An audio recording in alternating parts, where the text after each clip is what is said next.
No, I mean, the worst thing they're going to do is say stop emailing us, take them off the list. But if they don't say that, there's no reason just to not keep reaching out to them.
3 more regular season games to go, all at home, all against one of the hottest teams in the nation. Good afternoon and welcome to Leaf Fund Stadium for Wheaton Thunder Baseball. And today, Wheaton will take on the University of Chicago Maroons. My name's Aaron Shell, and I got Justin Hill in the booth with me today. And I said a second ago that the Thunder are one of the hottest teams in the nation. A 13-game win streak, the longest winning streak for the Maroons in 131 years.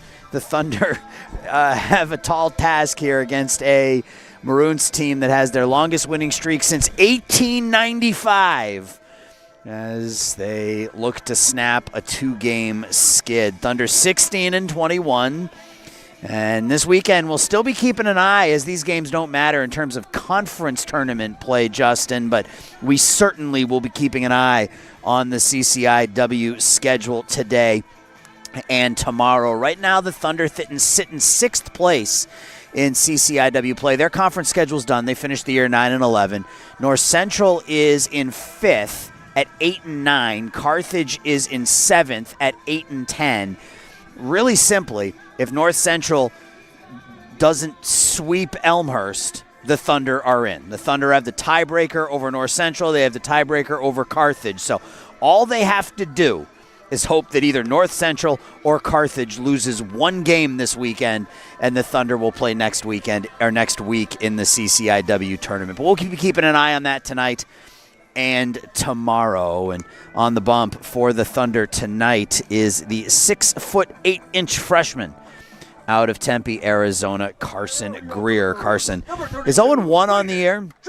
ERA of 6.20, but hasn't pitched terribly. 25 innings, 27 hits, 20 strikeouts, 13 walks for Carson. His last time out was back on the 25th against Carroll. Went 5 2/3 innings in that one, 4 hits, 3 earned runs, 4 strikeouts, 3 walks, and the Thunder would love an outing like that out of the freshman, and he'll face a very tough lineup for the 24-13 Maroons. It'll be Braden Jurovic batting leadoff and playing center field. Eric Ridner bats second, does the catching. Michael Gladden is in right field hitting third.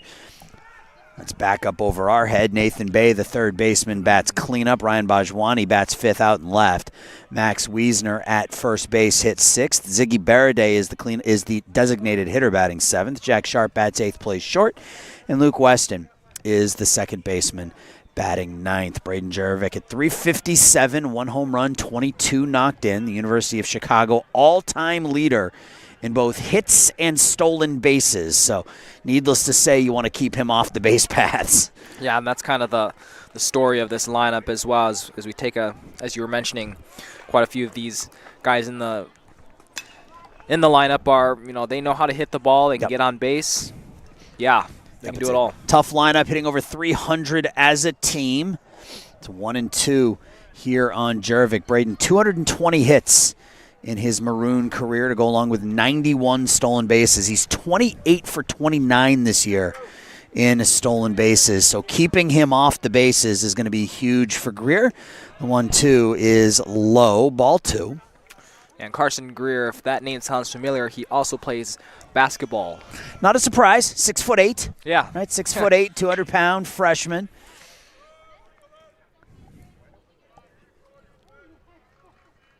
The 1-2, or 2-2 rather, misses just low. 3 balls, 2 strikes. Carson's had a couple of pretty good starts. His first start against Dubuque about a month ago, 4 innings, 1 earned run. On the 11th of April, gave up 2 earned runs and 6 1/3 against Elmhurst, and that's called strike 3. I think Carson may have caught a break there, Justin. Looked a little bit low. Looked a little close. A little bit low, but we'll take it. Yeah. We'll take it. 1 out here in the first inning. And then his last start out against Carroll, 3 earned runs in 5 2/3 innings. And given this Thunder offense, if you can get 3 earned runs and 5 2/3 innings out of your starter, typically you're going to be in a lot of ball games. This is a very good Thunder offense. So you don't need great pitching. You just need average to above average pitching to win a lot of baseball games.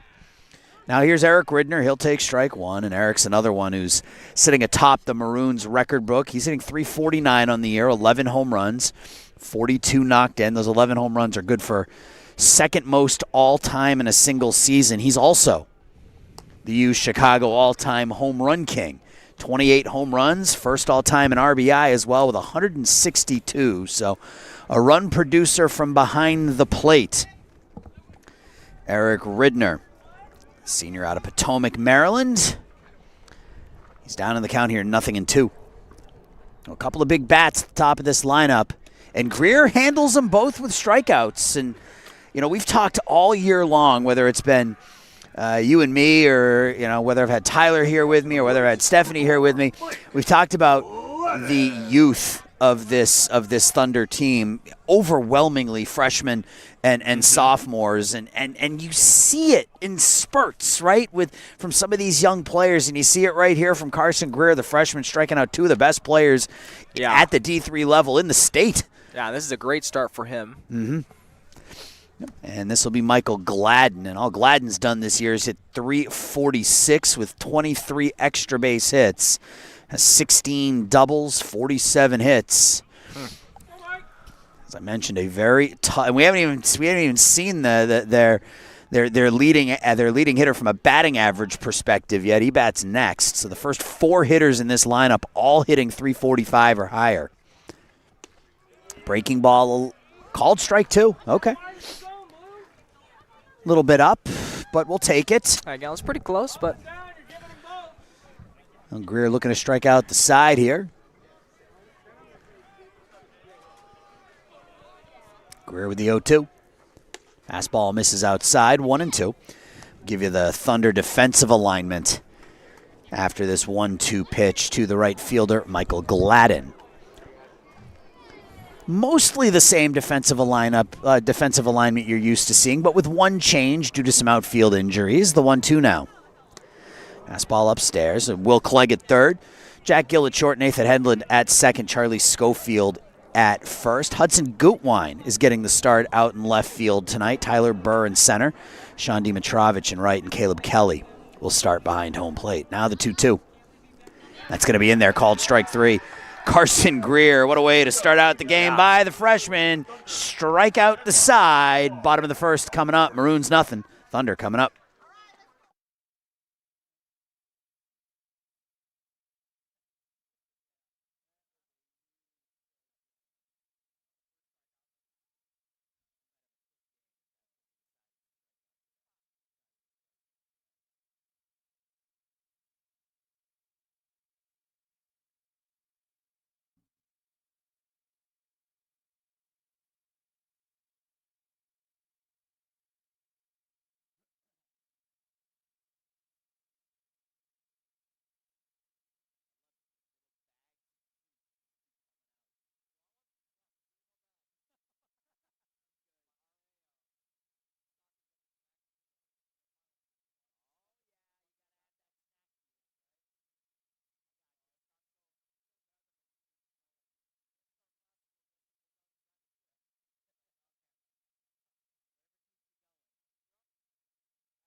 Back here, bottom of the first inning. Well, he couldn't have asked for a better start from Carson Greer. Struck out the side, and the Thunder are going to need him to put up some zeros as they face the University of Chicago Maroon ace.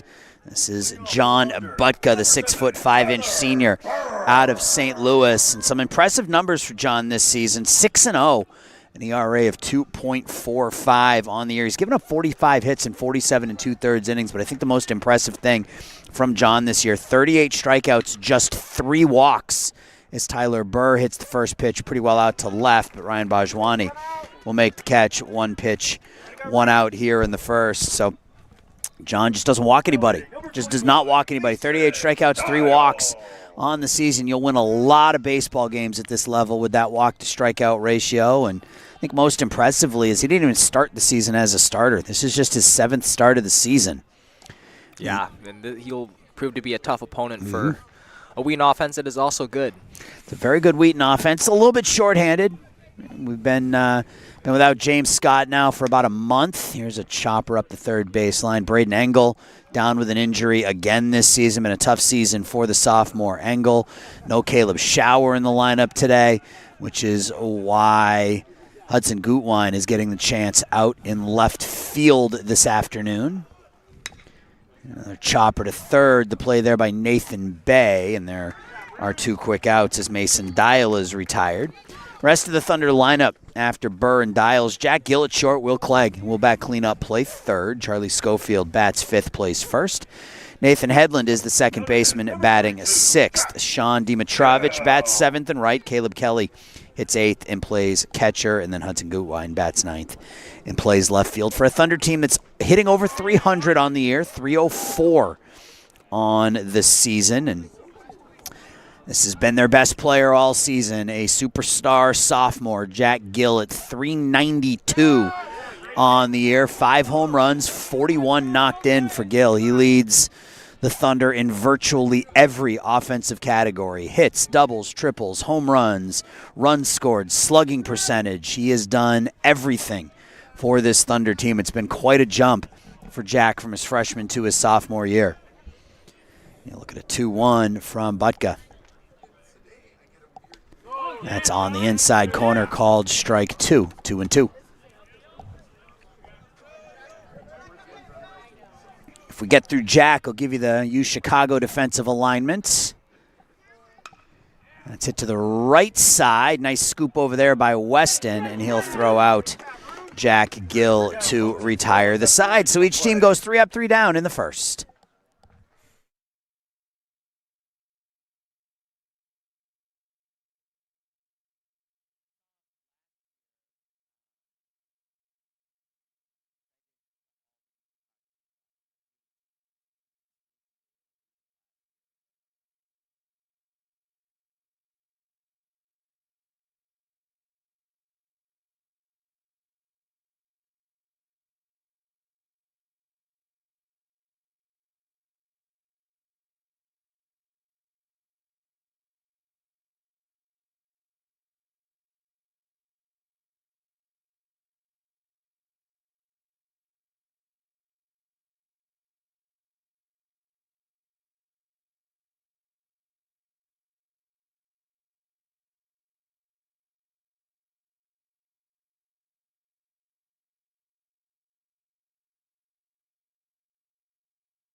Top of the second here at Leaf Fund. The Thunder trying to snap a 13-game University of Chicago winning streak. It's also the first conference championship for the Maroons in over 100 years.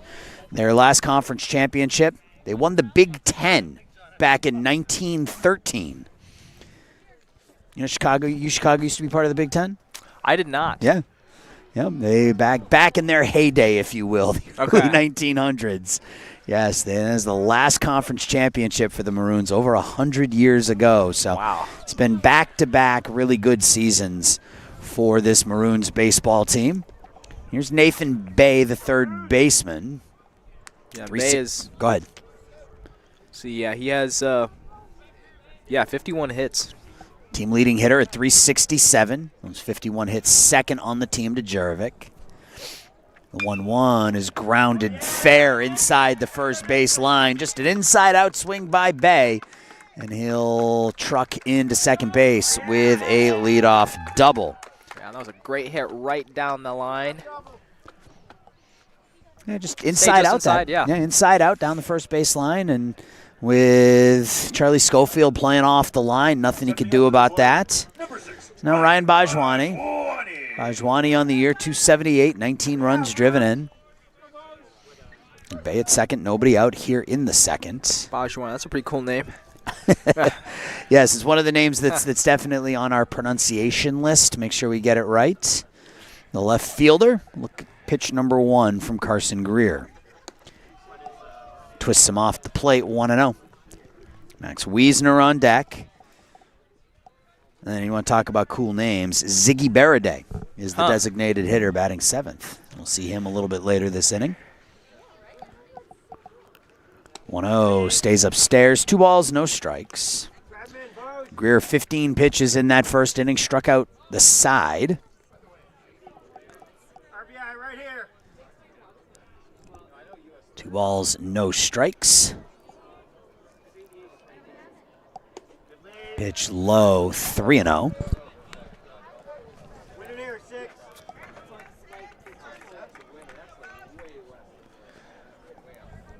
Nathan Hedlund playing close to the second base bag, trying to keep Bay close. 3-0 from Greer, right down Broadway, 3-1.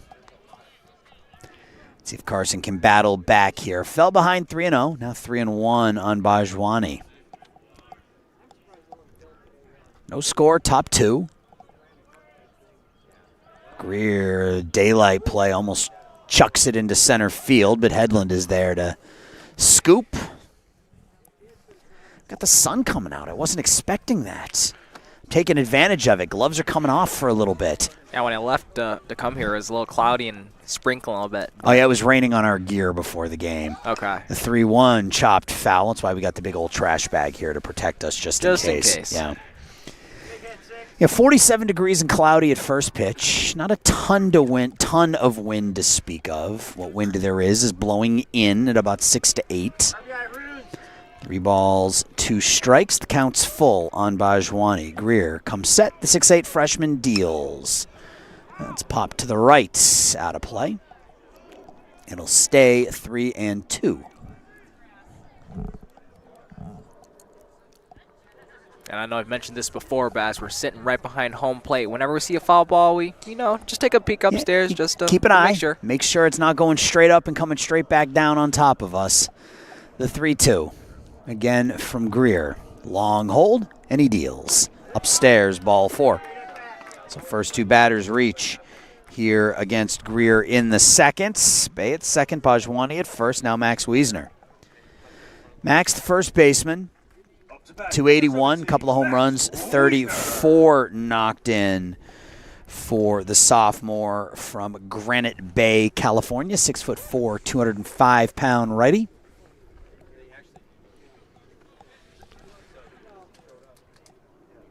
Hits in 3 of his last 4 games. We'll take ball 1 inside. 1 ball, no strikes. Thunder middle infield double play depth. Gill and Hedlund hoping to turn 2. Fastball challenges Wiesner, throws it past him, 1-1. 28 of the 40-man roster, of this 41-man roster, are underclassmen for the Thunder. So, including their battery here, the freshman pitcher, the sophomore catcher. Yeah, this has been kind of the story at Wheaton of recruiting. Yep, and the whole infield, except for not Hedlund at second, but Will Clegg at third is a sophomore. Jack Gill at short is a sophomore. Charlie Schofield at first is a freshman. You got Tyler Burr out in center is a freshman. Sean Dimitrovich in right, a sophomore. A 1-1. Another fastball, throws it past him again, 1-2. If you're Greer, you can go a little bit higher, but same thing. Fastball, fastball, fastball. See if you can get Wiesner with 2 on, nobody out in the second. Carson sets the 1-2, and he does exactly what he does. Goes up a little bit too high with the heat this time, 2-2. Yeah, he's been pitching the ball just a little too high. If he can bring that down. Well, now that eye's elevated, maybe comes back downstairs with the breaking ball on 2-2. Stays a little up. Count's gone full, 3-2. Max thought that was ball 4, I think, so he'll stroll back into the batter's box. 3 balls, 2 strikes, nobody out, 2 on. Top 2. Maroons threaten in the second. Greer takes a peek at Bay at second. Second peek, and now he comes home with the payoff. Runners go. It's popped down the right field line. That will reach the parking lot, and it'll stay 3-2. Yeah, but even though that was a foul ball, it's kind of the general area where you should be looking to. Well, and it's still showing that Wiesner is behind on that fastball. He couldn't catch up to 2 of them, and then that one he was behind and fights it off to the right. So yeah, can't catch up to it, so keep challenging him with it. The 3-2. He does. Oh, called strike 3. Wow, that's the 4th strikeout for Carson Greer, and that, again, looked like it was a little low, but big strikeout for Greer. Now 1 out in the second. He called that pitch a strike in the first inning as well, so as long as it's a strike all game, hitters can't complain about it. So now Ziggy Baraday. For Baraday, this is just his 4th at-bat of the season. Breaking ball from Greer over called strike 1. So Carson has recorded 4 outs in this game. They've all been strikeouts. Yeah. No balls, 1 strike on Baraday. The junior from Tampa will take a ball downstairs. 6', 230-pound junior, listed as a first baseman / third baseman, is the DH today. And again, Thunder middle infield looking for that double ground ball, double play. That's lined over into the Maroons dugout, and it's 1-2. I felt the raindrop right on my eye. The sun's out. Literally, there are no clouds above us. I don't know where that rain came from. Looks like we've got pretty clear sky coming up behind us, too. Yeah, it was a little cloudy when we first got here. Yeah, and then, nice. Clouds blew a little away. And yeah. Turned into a relatively comfortable evening. The 1-2 now from Greer. Fouled off again to the right. Felt another raindrop. Yep, that'll reach the pond. The 1-2. See if Greer can work around first and second. Nobody out. The 1-2 from the freshman. That's rolled to first. Foul ball.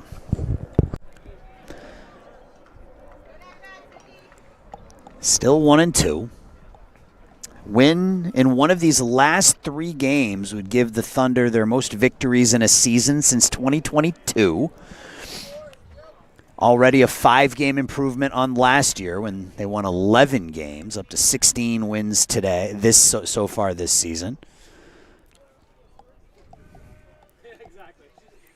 The 1-2 from Greer. Another foul ball. 11 wins last year, 16 so far this season, and a season that really started off taking a lot of people by surprise. Thunder were 5-2 and in first place in CCIW play through the first couple of weeks.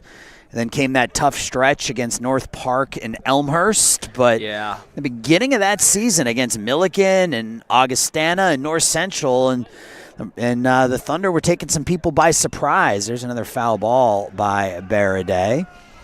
But the injuries caught up.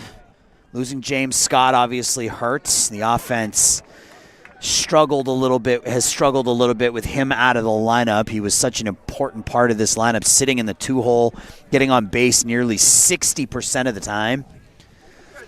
Another 1-2. Baraday holds up. It's a good hold. It's a good pitch on 1-2 as well.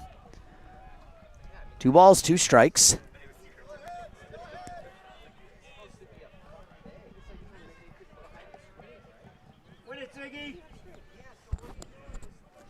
Greer and Baraday battling. Greer gets him with the bender. 5 Ks for Carson Greer through an inning and 2/3. And if you can deal with Jack Sharp, you can get out of this first and second. Yeah, that was a great Nobody pitch. out, It really was. Yeah. It really was a great pitch. He'd been using the fastball so far in most of these at-bats, but uses the breaking ball there, and now he'll face Sharp, who's hitting .225 with a home run. Jack to shortstop. First pitch to Sharp is upstairs, ball 1.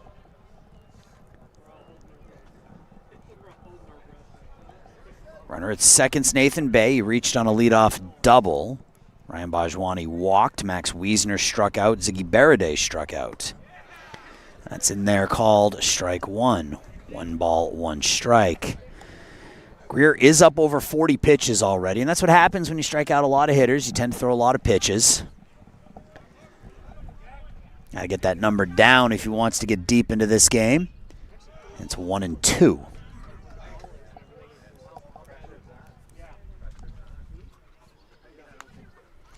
These two teams will finish the regular season tomorrow, 1 o'clock, followed by a 4 o'clock doubleheader.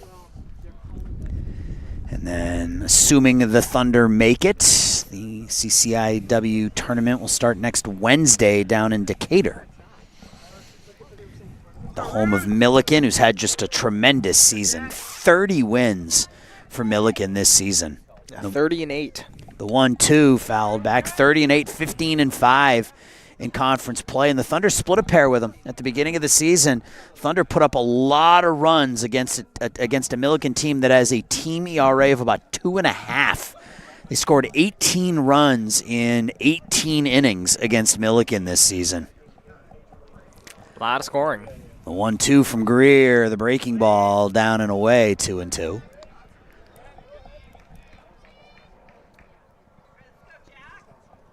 Jack Gill back on the outfield grass at short.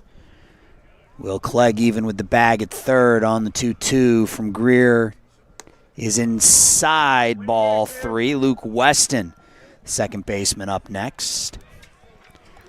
Runners on first and second, 2 outs, full count. They'll be off on this payoff pitch from Greer. Carson kicks and deals, and Sharp turns on the inside pitch and hooks it well foul. Stays 3-2.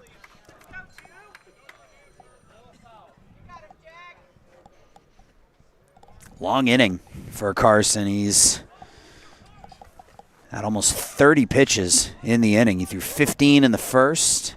This will be pitch 45 on the night. Payoff pitch to Sharp. Grounded to short. Backhand play by Gill. Not able to play it, and everyone will be safe. I don't know that Gill would have been able to retire Sharp at first. Even if he had made that play, he was really deep in the hole. See if that goes. And that's going to go in the books as an E6. So we'll load the bases for Luke Weston. Weston, a .279 hitter. Sophomore out of Irvine, California. No home runs, 20 knocked in. Hits in 4 straight games. 8 for his last 16 at the plate. He'll swing at the first pitch. Another fastball that a Maroon hitter was behind. Fouls it to the right, out of play. 0-1. Carson's got to retire Weston right here. Get through 2 innings scoreless. He's going to be at about 50 pitches. 0-1. That's a good breaking ball. Dropped over at the knees. Called strike 2. 5 strikeouts for Carson Greer through an inning and 2/3. Means he struck everybody out. He's retired. Mm-hmm. And he's 1 pitch away from getting out of the second. Freshman's ready. The 0-2. Breaking ball chopped at the plate off the front leg of Weston. It'll stay 0-2.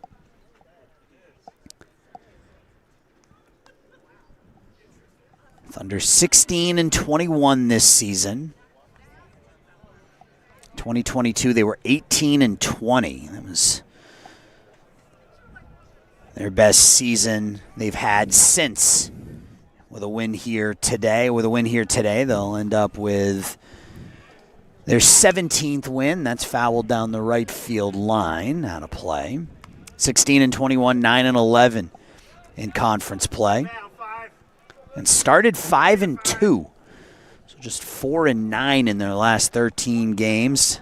And they're going to need some help this weekend. Greer trying to put away Weston with the bases loaded. The 0-2. It's a good block by Kelly to keep that ball in front of him. Does everything he can, takes it off, and you see him shaking off that right arm. He took that ball, I think, off his bicep. But as a catcher, it's funny a little bit. Yep, as a catcher, you do whatever you got to do to keep that ball in front of you, especially with that runner at third base. Mm-hmm. Thunder have gotten some good defense out of their backstop combination of Kelly and Ryan Cartwright this season. And now 1-2 from Greer to Weston. Carson deals. Another breaking ball. That was pitch 50 for Carson Greer in the second inning. He is throwing a ton of pitches here early. 35 pitches in the second. Bases loaded, 2 out. A 2-ball, 2-strike count on the number 9 hitter, Luke Weston. That just misses inside. 3-2. It's close. Close pitch. It was called a strike last inning. Now all the runners will be off on this 3-2 pitch. Carson's walked a batter this inning, giving up a double. Has 5 strikeouts. The 3-2 now from Greer. That's chopped slowly to Clegg. Will the hard throw, and he gets Weston at first. So a long inning comes to an end. Carson Greer, 2 more strikeouts, an inning and a half complete, no score.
Bottom of the second, Carson Greer 2 scoreless against the Maroons. UChicago forced him to throw almost 40 pitches in that second inning, but he was able to grind through it. And now the Thunder will get their second looks at John Butka. No score. Go ahead. Yeah, long inning, but they managed to get through it. Yep, long inning, but if you can get through it without giving up a run, and in the end it doesn't matter, right? Yep. Now Will Clegg, the third baseman. Will at 309, 5 home runs. Swings and misses, 0-2 on Will. Currently riding a 3-game hit streak. 5 for 12 in his last 3. The 0-2 from Butka is close pitch on 0-2. Called the ball just outside 1-2. And again, Butka, when he misses, it's usually not by much, and it's usually not very often. 38 strikeouts, just 3 walks this season. Clegg gives that a ride out to right field. Gladden's back, and it's gone. Will Clegg. Oppo Taco gives the Thunder a 1-0 lead. That was a great hit. Hard drive all the way out to right over the right field. fence. Yeah. I love an opposite field home run. Will Clegg let that ball get in on him, and this sophomore's got some power. He's got 6, and the Thunder have taken a 1-0 lead. Stepping up to the plate, number 27, Charlie. Now Charlie Schofield, the first baseman.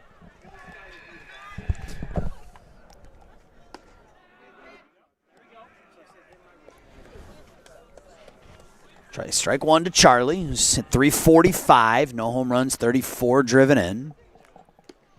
That one misses oh no, that one's at the knees. That's a low pitch again. Again, as long as it's called a strike all game, the hitter's gotta prepare for it. Schofield now in an 0-2 hole. That one misses a little up, a little away. 1-2 on Charlie. He's looking for his first collegiate home run. 345, 34 runs driven in. Now tied for second with Will Clegg. Those 34 knocked in. 12 doubles for Charlie. And he's had a lot of success going out towards that scoreboard out in left center field when he's taking the ball the other way. Now this time he'll hook it into right field. That'll get down for a base hit. So back-to-back hits against Butka here to start the second inning. Well, it's good placement by Schofield, right where nobody, just open spot of field that was able to drive the ball.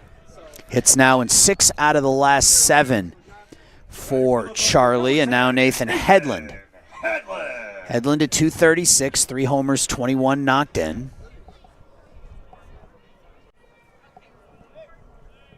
First pitch from Butka is outside for a ball. Nathan, that average sitting at just 240, but an OPS of about 830. He's been productive this year when he's made contact. 3 home runs, 7 doubles, couple of triples for the second baseman. He'll score at a bunt, and Butka drops the spinner over for a strike, 1-1. Schofield over at first, 2 steals and 4 attempts. The Thunder don't run much, 30 stolen bases this season. Their leading base stealer, Braden Engel, is done. He's out again with an injury. Missed the beginning of the season with an injury, came back, played about a dozen games, and now is out again. Just an elite defensive center fielder. Somebody the Thunder are going to miss in their lineup. The 2-1 to Hedlund is grounded to short. Sharp to Weston on to first. And the Maroons turn the 6-4-3 double play. That's a good turn by the Maroons. Jack Sharp, slick over at shortstop. 2 outs for Sean Dimitrovich. Sean at 284. 16 runs knocked in, another one of those underclassmen. Sean, the sophomore from California. He'll tap this to first, and Max Wiesner will step on the bag and retire the Thunder here in the second. But a Will Clegg opposite field bomb sends us to the third. Thunder up 1-0.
Top three, Thunder with a 1-0 lead over the Maroons, and University of Chicago will send the top of their order up against Carson Greer. It's Braden Jurevich, Eric Ridner, Michael Gladden. All three of those guys struck out against Carson Greer in the first inning. 2 innings for Carson so far, 1 hit allowed, 1 walk, 5 strikeouts. That's the good.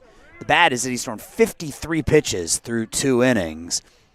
It's chopped to third. It gets under the glove of Clegg. It'll end up in left field, and Jurevich will lead off the 3rd inning. We'll see if that goes in the books as a hit or an error on Will. It's a tough play. Hard hit down that third base line against a speedy base runner. It will be a hit. And We saw a hit similar to that a couple innings ago, right down the first baseline. Down the first baseline. Yeah. Yep, that's right. Now it'll be Eric Ridner.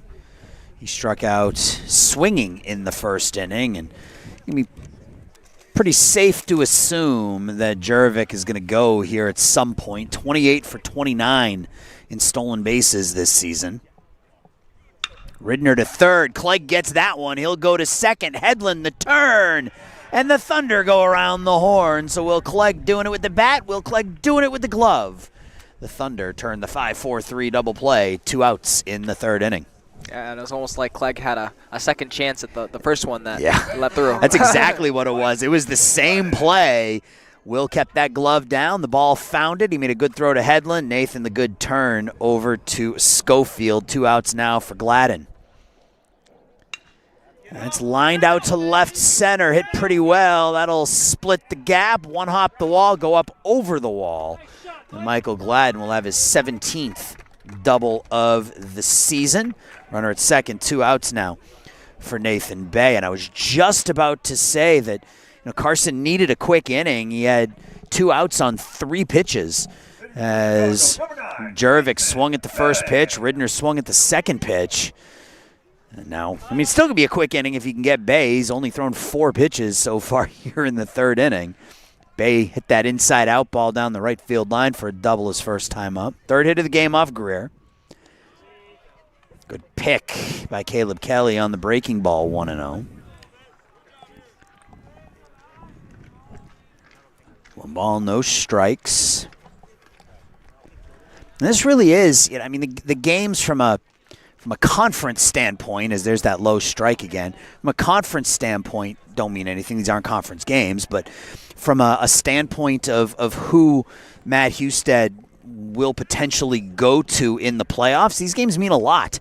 If you're these young Thunder pitchers, you want to come out here and perform today and tomorrow and show your head coach, your manager that, hey, I'm an arm you can trust in a big game.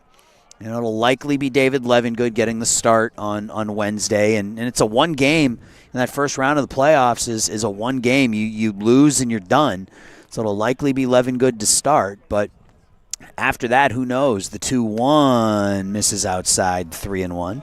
Yeah, and as you're saying, these games are so valuable, and they don't count for conference. But yeah, it's just an opportunity for this young Wheaton team to showcase. You still want to win, right? You want to win these games. And if you got to play, you may as well win. But yeah, it's an opportunity to that ball's popped to shallow right. Schofield into foul territory. Charlie makes the catch. And it's another scoreless inning for Carson Greer. We're through 2.5. Wheaton up 1-0.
Bottom 3 here at Leaf Fund. The Thunder with a 1-0 lead over the University of Chicago Maroons. And the Thunder will send 8-9-1 to the plate against John Butka. A run on 2 hits and an error for the Thunder. No runs, 3 hits, no errors for the Maroons. The first of 3 games. Single game tonight, doubleheader tomorrow to finish the regular season. And again, it's pretty simple. If you're the Thunder, you need North Central and Carthage. Between the two of them, they're playing 4 conference games over the next day and a half.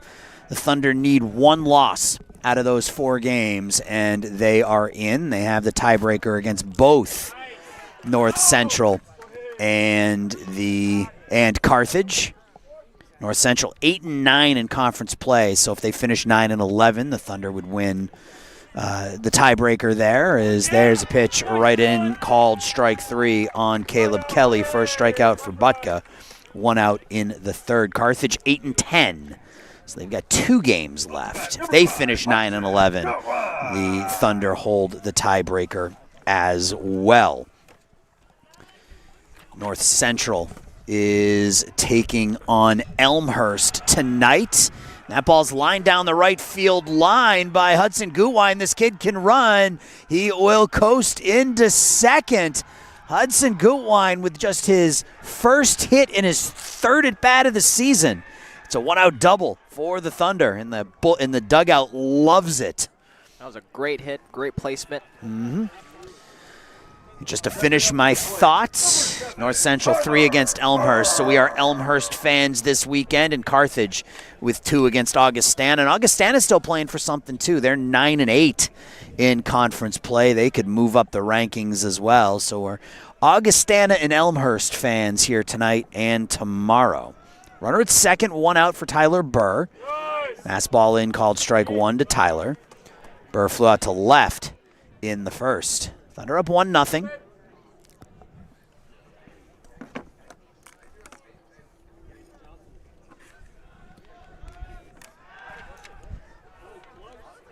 Gutwein close. That's a close play, that daylight play back at second.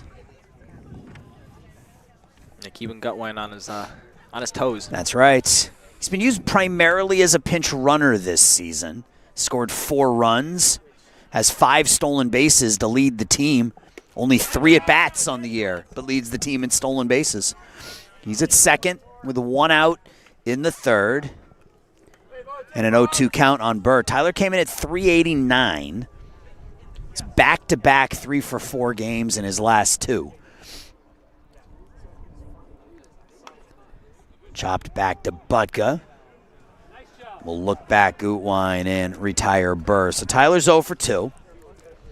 Gutwein stays at second. Now Mason Dial. Mason came in at .330, 5 home runs, 26 knocked in.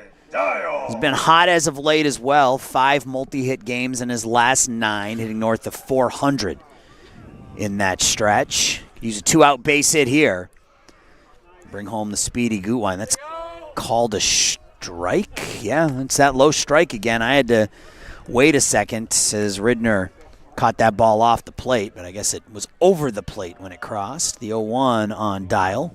Yeah, there have been quite a few balls down low like that have been being called strikes, but as long as they're consistent. That's right. And if it's a big strike zone, it's a big strike zone. The batters just have to adapt to it. Now Dial in a 0-2 hole. Butka to the senior Dial. That one dives low, 1-2.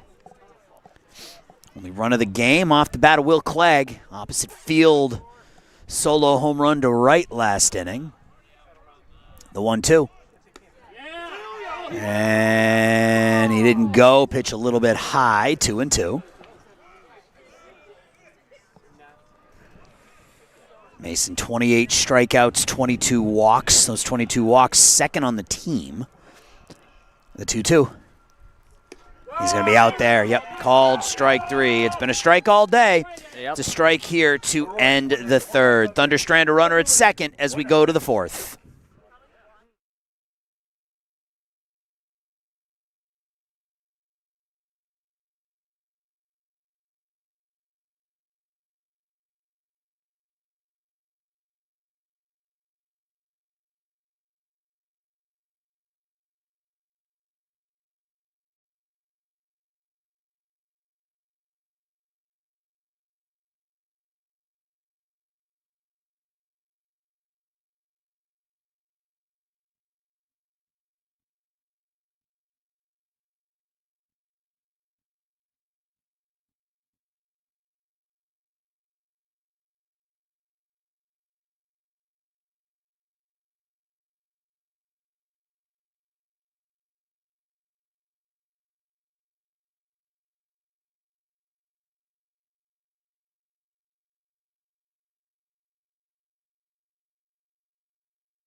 Fourth inning, Thunder with a 1-0 lead, and this is feeling very familiar to the way the last couple of home games have gone for the Thunder. Yes, in Tuesday's game, it was 1-0 Wheaton going into the 6th against Illinois Wesleyan and David Levingood. The game before that on the Friday prior was also David Levingood. It was 2-0 Thunder going into the 4th. So early in the game, these Thunder pitchers have thrown the ball really, really well, but that third time through the lineup usually is what's been getting them. We'll see if Carson Greer can figure out this UChicago lineup as he'll face Ryan Bajwani, Max Wiesner, and Ziggy Baraday. 61 pitches for Carson through 3. Only needed 8 to get through the 3rd. Could use another quick one here, but it's 3-0 on Bajwani. Ryan walked his first time up. 1 walk, 5 strikeouts, 3 hits against Greer through 3. There's a strike from Carson, 3-1. Thunder looking for their 17th win of the season. It'll be their most in 5 years. The 3-1. Slow roller to third. Nice hop for Clegg, and will throw out Bajwani. So Greer battles back, fell behind 3-0. Able to retire the leadoff man here in the 4th. Now Max Wiesner. Max struck out looking in the 2nd. It was that 2nd inning where UChicago put runners on 1st and 2nd, nobody out. Greer struck out Wiesner and Baraday and was able to retire Luke Weston with the bases loaded. First pitch to Wiesner. Good breaking ball over at the knees, strike 1. Good start for the freshman Carson Greer, and if you're a fan of Wheaton Baseball, like you gotta be excited when you see stuff like this from a freshman. He's 6'8", he's only 200 pounds. You have to think he's gonna get a little bit bigger, a little bit stronger here over the next couple of years. Both basketball and baseball gonna require him to fill out a little bit more. Yeah. And by the time he's a junior, he's probably added 20, 25 pounds, and that's fouled off to the right. Oh, stay away from my car. Okay, good. That was close. That was very close to the parking lot. That was very close, yeah. But, you see spurts like this, and we've talked about it over and over and over again this year, but you see spurts from some of these underclassmen, and you see an outing like this from Carson Greer against a very, very good Maroons team, and you try to locate or you try to look ahead as Wiesner drops it into right center field for a base hit. You try to kind of speculate what it's going to look like as a sophomore or as a junior, but it feels really good to look up and down this roster and see freshman, sophomore, sophomore. It's just the future's bright. The future's really bright. Yeah, it's all about just bringing those spurts of good things and good showings and making them consistent. That's right. And consistency is always the hardest part with young players in any sport, not just baseball. And we have a pinch hitter here, I believe. But as you're saying, having David Levingood doing a lot of the pitching and the heavy lifting, if you will. Yeah. We do have a pinch hitter. I'm trying to get a number here. This is Alex Kumar, sophomore out of New York City, pinch hitting. Strike 1. Ziggy Baraday had 1 at bat, and he struck out. So Kumar pinch hitting in the 4th for Baraday with a runner at 1st and 1 out. The 0-1. Nope, throw to 1st. Chicago team I mentioned earlier on their longest winning streak in 131 years, 1895. They won 12 games in a row. Just goes to show you how long this UChicago program has been in existence playing collegiately. No balls, 2 strikes on Kumar. This is just his 4th at bat of the season. He's 0 for 3. Struck out in all 3 at bats. Getting a piece of it. the geese that live in the pond over there, there are babies now. You come over here as often as you are, you notice these things. And I saw earlier in the year there was only one goose. Now there's a goose with baby geese walking behind it. The circle of life. The 0-2, swing and a miss. Fastball at the knees. Strikeout number 6 for Carson Greer. 2 outs in the 4th. And now Jack Sharp with the runner at first. See, these are the things I notice. When I come to the ballpark, I see the geese. I see what's a baby goose called? Is it a gosling? Yeah. Is it a gosling? Yeah, I think it's a gosling. Okay, I wasn't sure if I just thought it was, but then I was like, well, that's Ryan's last name, and I wasn't sure if that was right or if I was just thinking that's what it was. First pitch to Sharp is inside, ball 1. It's been a fun year. I've really enjoyed myself being a part of the Wheaton Thunder program this season, and I've said this in Wednesday's game when I was here with Stephanie that I've enjoyed working with the three of you.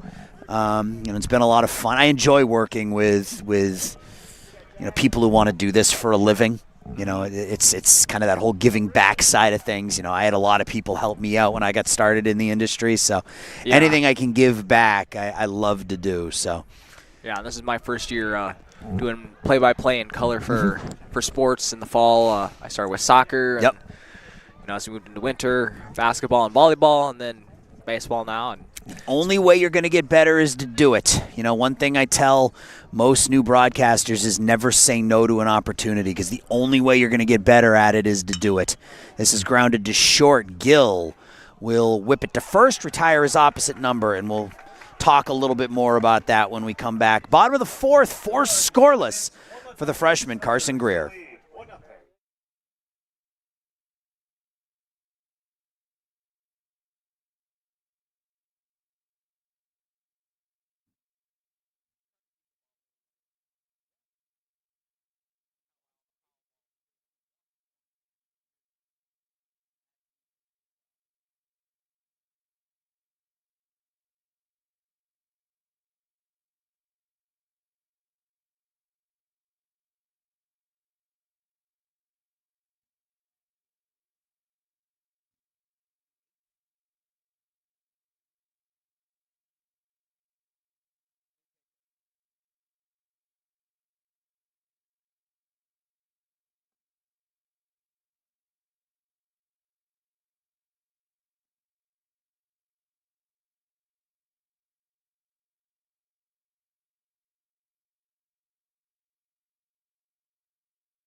John Butka's day is done. We were informed ahead of time that the Thunder would be treating every game in this series as a bullpen game, and true to their word, John Butka's day is done after 3 hits, 1 run, no walks, 2 strikeouts, 33 pitches, 24 strikes, and he'll turn it over to the freshman out of Laguna Beach, California. This is Lucian Reed, and Reed making his 10th appearance of the year. He's 1-0.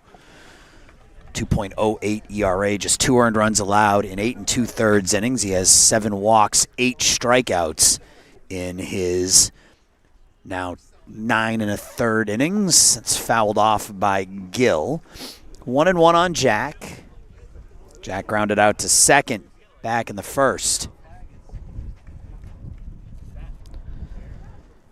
Gill came in at .392, 5 home runs, 41 driven in. 1-1. Big fastball. Jack can't catch up. 1-2. Had to pop the mitt. Blistering throw right across the plate. 41 runs knocked in 37 games for Gill.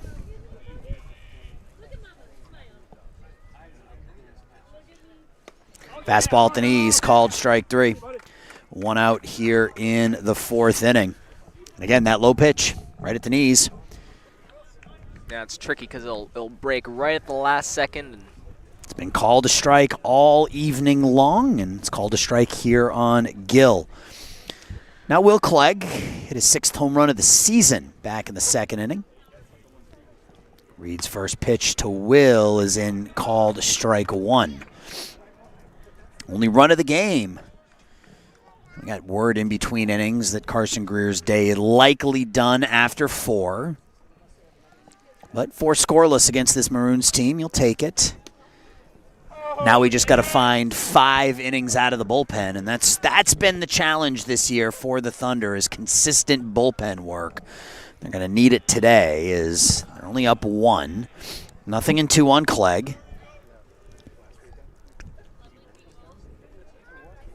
Reed throws the breaking ball that misses, 1-2.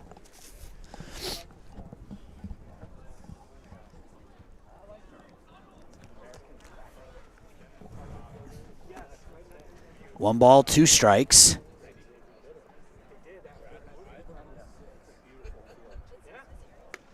Inside 2-2.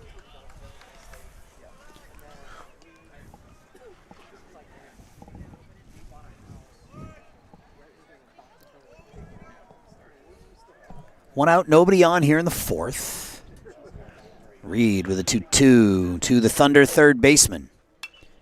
Will fouls it straight back. It stays 2-2. Looks like it went into the pond? Yeah, into the pond. All right. It's a good place for it. Another 2-2 to Will. Team leader in home runs with 6. Drove in his 34th run with that home run. 2-2. Ground ball back up the middle. Sharp can't get there, and it's a 2-hit game for Will Clegg. And for Will, it was never about the bat. He knew he could hit. He's made 12 errors this season, so if he can sharpen up that defense, be in the lineup every day next year. He's 2 for 2 today, and now Charlie Schofield, he's singled his first time up. Each team now with 4 hits. Thunder have made the game's only error.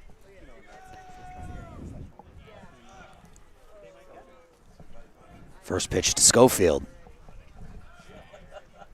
is downstairs. It'll skip through Ridner, go to the backstop, and Clegg will advance to second on the pass ball.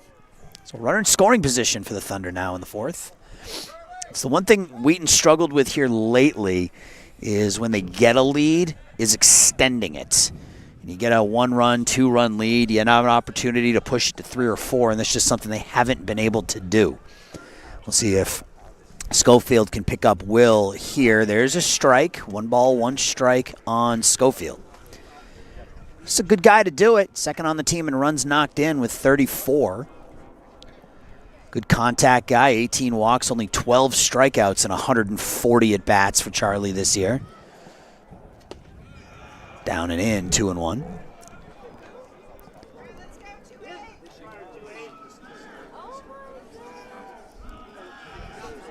Sharp close to the second base bag, trying to keep Clegg close.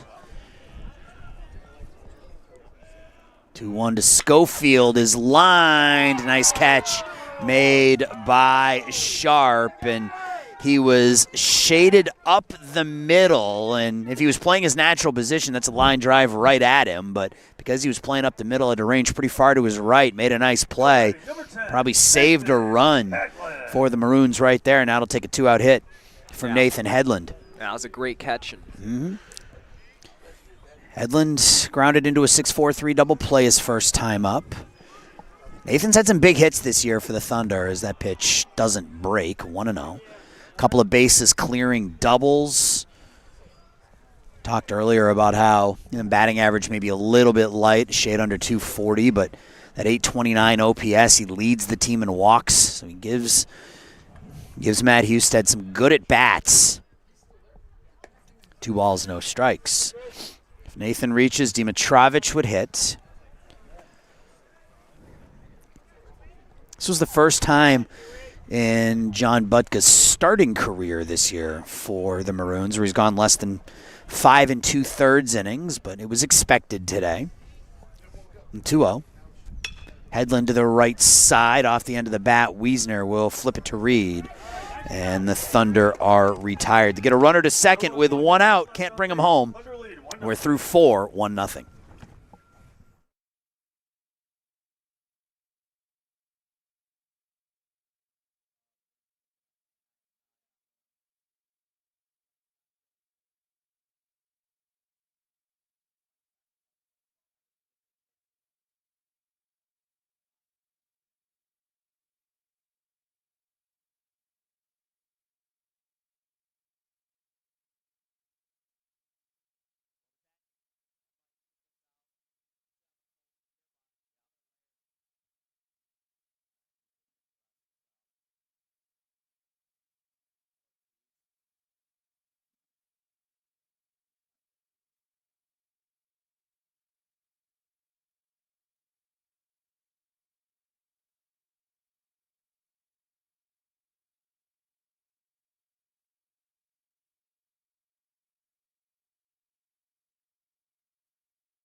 Carson Greer's day is done. 4 scoreless innings, 4 hits, 1 walk, 6 strikeouts. It was really that second inning where he threw 38 pitches that limited him to 4, but that was a great start for Josh. And now it is Josh Ortiz pitching for the Thunder, and it's been an adventure.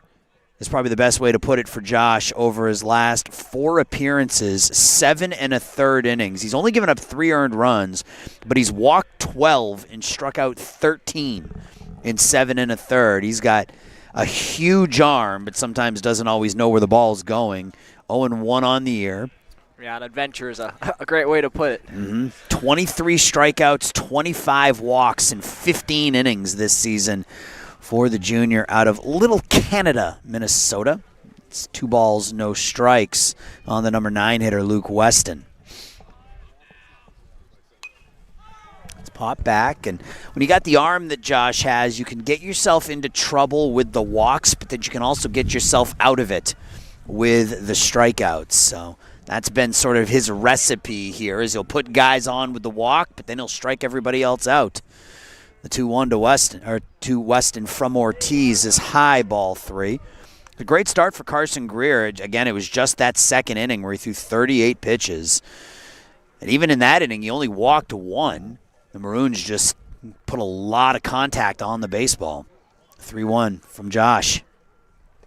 Low ball 4. So leadoff walk for the number 9 hitter. And that'll bring up Braden Jervik. Jervik, the center fielder, 1 for 2 today, a single and a strikeout. See, I brought coffee. I see you over there shivering. I brought coffee. Yeah, it's a little chilly. There's not much left in here now, but it's still warm. So you take a small sip every, inning or 2, and it just gives you a little bit of warmth. Yeah. Well, I have my Carhartt jacket. That's kind of saving me right now. And that hits Jervik, so the first 2 reach against Ortiz here in the 5th, and we'll see if he can get himself out of trouble. He's gotten himself into trouble with the control. And we'll see if he can get himself out of trouble with his arm, as we'll get a mound visit here with 2 on, nobody out in the 5th. Luke Weston at second, Braden Jervik at first. And it'll be Eric Ridner, the all-time Maroon leader in home runs and RBI, coming up in an RBI opportunity. Ridner also top 10 in walks, hits, runs scored, and doubles. He's done a little bit of everything for the Maroons in his career. And at a really important position, too, behind home plate. Having that senior leadership behind home plate is just huge. Yeah. Up to bat for the Maroons, number 31, Eric Ridner.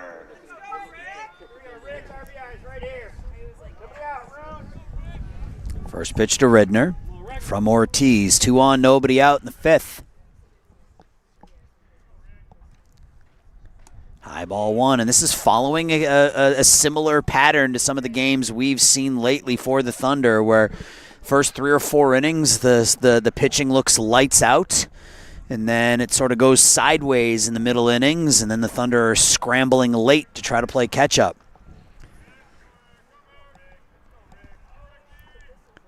The 1-0 inside, and that hits Ridner.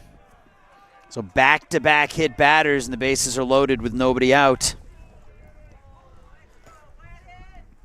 And this has been an issue for the Thunder this season. The bullpen has been wildly inconsistent. Again, you talk about the youth, and I think that rears its head more in the bullpen. You'll get 3 or 4 really good outings, and then you'll have one of these young pitchers come out and just get blown up in a third of an inning, and the ERA skyrockets, and that one misses, and that looked like a pretty good pitch, but when you're missing as much as Josh has missed, you're not going to get those borderline calls.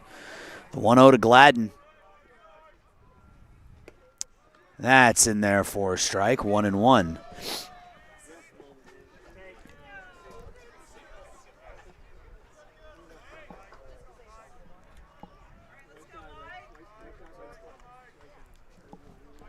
One ball, 1 strike. Ortiz, that's popped up. That's exactly what the Thunder needed. Dimitrovic will race in. He makes the sliding catch about a step behind the second baseman, Nathan Hedlund, and there's 1 out. Thought that was just going to be a routine pop-up to the second baseman. Dimitrovic had to make the sliding catch. And make things interesting. And make things interesting for sure, and now the Thunder are a ground ball away from getting out of this.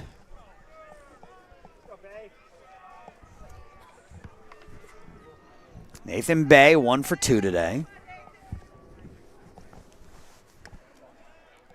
Misses outside, ball 1.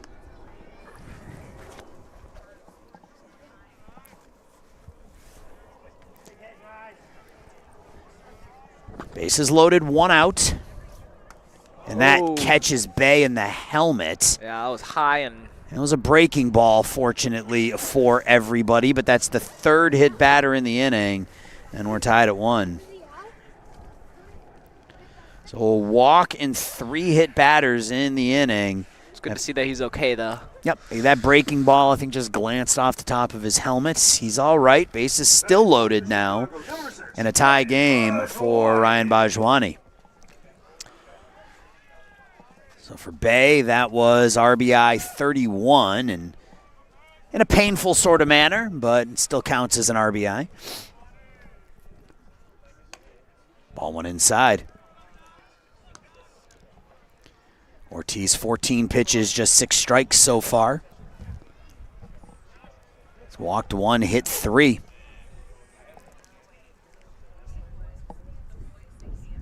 Make it 4. That is 4 hit batters in the inning, and the Maroons are up 2-1.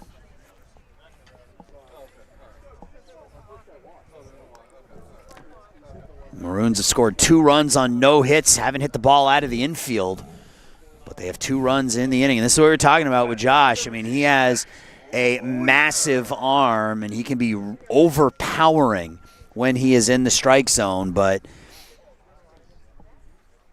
sometimes it looks like this too, and it's been a tough outing for him, but see if he can retire Wiesner and get a ground ball, maybe get out of this, limiting the damage.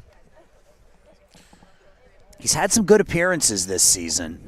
He had only given up runs in 2 of his last 5. His best 2 appearances in his last 4 went 2 2/3 scoreless against North Park back on the 6th, and then 2 scoreless against Carthage on the 18th. But he's walked at least 2 hitters in all but 1 outing this year. Yeah, and just sometimes it comes with slowing your pitch down a little bit and work on placement and then bring that power back up. There it is, strike 1. He's also had 5 games this year out of the bullpen where he struck out at least 4. That's impressive out of the pen to have those kinds of strikeout numbers. He could use one here against Wiesner, who's 1 for 2. Thunder now down 2-1. It's fouled off. 0-2. Went behind us. I lost it as soon as it was off the bat. Because we're not elevated, as soon as the ball makes contact and it gets into the clouds there out beyond center field, I lose it. Unless it goes above the clouds into the blue part of the sky, yeah. I have no idea where it is. I got to follow the fielders. The 0-2 to Wiesner. That's in there. Called strike 3. Good pitch from Josh. He needed that one. 2 outs now for, we got another pinch hitter. This is Toby Halloran, sophomore out of Tokyo.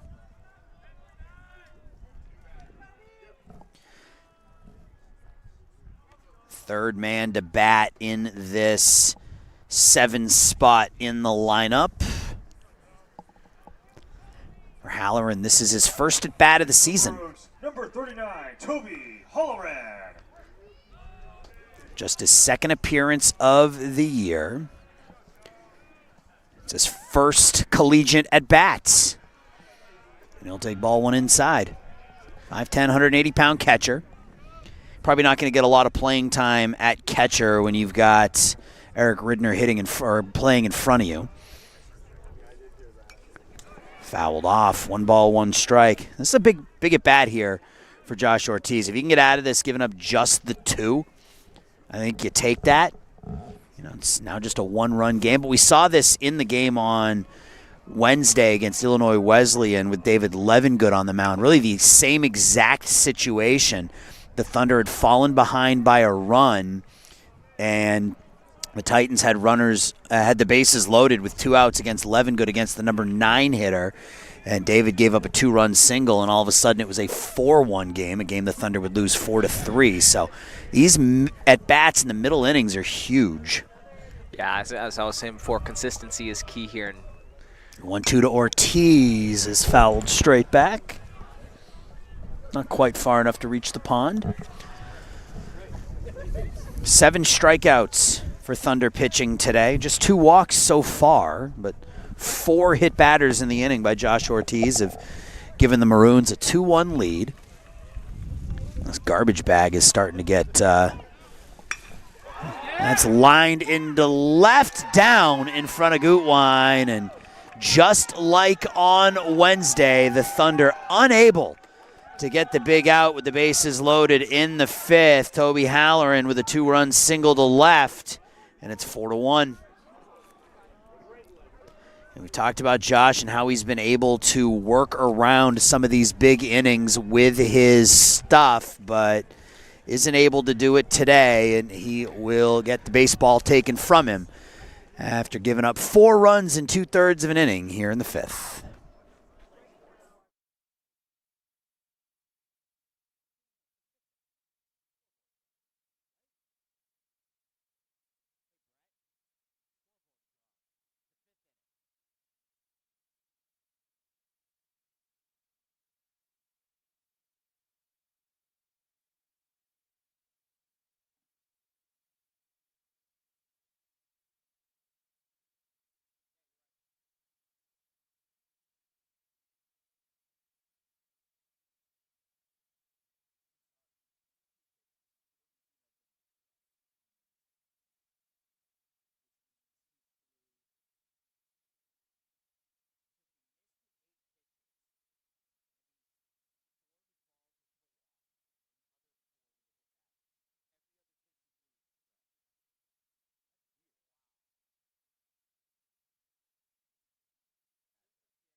Third pitcher of the inning for the Thunder is another freshman.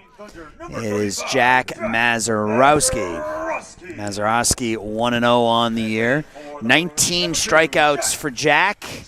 13 walks in 17 innings for the freshman from Happy Valley, Oregon. The last time we saw him was on the 24th against Carroll. Threw a third of an inning, but it's been a struggle for Jack as of late as well, as the first pitch to Jack Sharp is in there, called strike one. 10 earned runs in the last 5 1/3 innings of work for Jack. Comes up with runners on first and second, 2 outs, 4 runs in the inning, all the runs off of Josh Ortiz.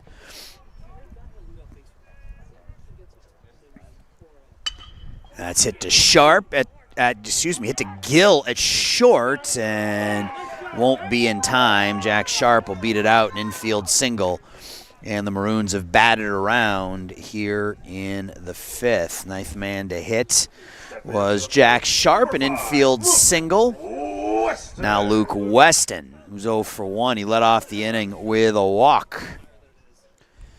So 4 runs on 2 hits, 4 hit batters, and a walk in the inning.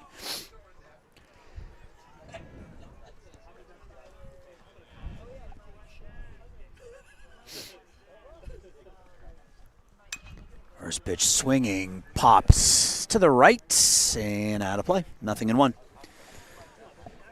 So 4 really, really good innings from Carson Greer. 4 hits, no earned runs. He walked 1. He struck out 6, and showing off some of that skill that we're looking forward to going forward. But middle innings, again, have proven to be a challenge for the Thunder. That's a base hit to left. It will score a pair. Coming home to score here is Halloran, and it is 6-1, a 6-run 5th inning for the Maroons. Yeah, and that was a hit in the general same area as the last hit we saw. Good piece of hitting by the bottom third of this lineup for the Maroons as Halloran, Sharp, and Weston go single, single, single here in the 5th, all with 2 outs. And again, you go back to that at-bat against Halloran. If Ortiz had been able to retire the pinch hitter, this is a 2-1 ball game going to the bottom of the 5th. Instead, now the Thunder looking at a big deficit in the middle innings. They are down 5. Jurevich was hit by a pitch and scored earlier this inning. Singled in the 3rd, struck out looking against Greer to start the game. The 0-1. Fastball outside, the throw down. Oh, called a strike, excuse me. That was a late strike call by the home plate umpire. The ball was already down at first base by the time he made that call. Scoreboard says 1-1, but I could have sworn I saw him stick up that right arm. Waiting for him to give us a signal. He isn't. So we'll say it's 1-1. A pitch from Mazurowski to Jurevich. Swing and a miss. And that it was 0-2, so that is a strikeout. And Mazurowski wasn't even aware of it. That's how late that strike call was. First strikeout of the game for Jack. That'll retire the side for the Maroons. But they pick up 6. We're halfway home. Thunder now down 5.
Robin. Thunder now down 5 here in the 6th inning, or bottom of the 5th inning, rather.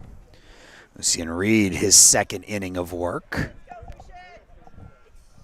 Let's see if the Wheaton team can pull themselves out. Yeah, let's see if they can get something going here, right?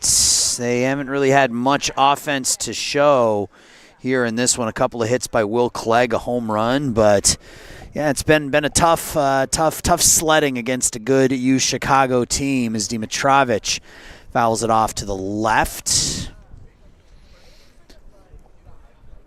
And again, following a trend that we've seen a lot lately, where really good first 3-4 innings for the Thunder pitching, and you get into those 5, 6, 7, and it's been tough. They really haven't had anybody to consistently get them through those innings, 1 and 2 on Dimitrovich. Yeah, that's probably just going to be something that they're going to, work on for the remainder of this season, and then going into next season, trying to find a way to get some more consistency out of the bullpen. And Matt Husted, he's being, I'm going to say forced, but he's going with whoever the hot hand happens to be. And for a lot of this season, it was Billy Kessler. J.D. Van Hook has had some moments this season, but Billy's been that guy. But these middle innings have been really the tough ones for the Thunder. We've seen Mazurowski, we've seen Ortiz, we've seen Jonah Moulton, we've seen Caleb Henderson. So it's been these 5, 6, 7 innings that have been the really tough ones for the Thunder as Dimitrovich goes down on strikes, 1 out in the 5th inning.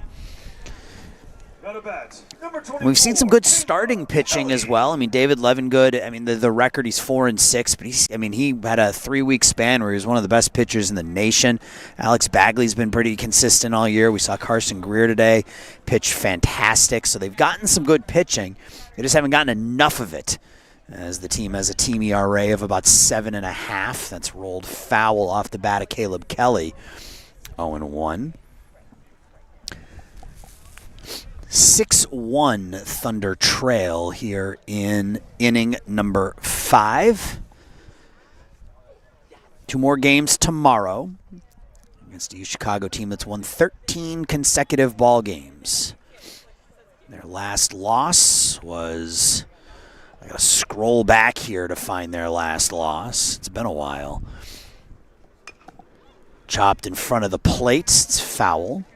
Their last loss was April 10th at Case Western, the first of a 4-game series against Case. They've not just lost. under a month, and Been 3.5 weeks, 3 weeks since the Maroons have lost, and that was a 3-game losing streak. They lost 2 in a row to Brandeis in pretty gory fashion. Lost 19-6, 8-2. Then they lost 8-7 to Case Western, and they have taken off since then. Pitch over the head of everybody, skips to the backstop, 1-2.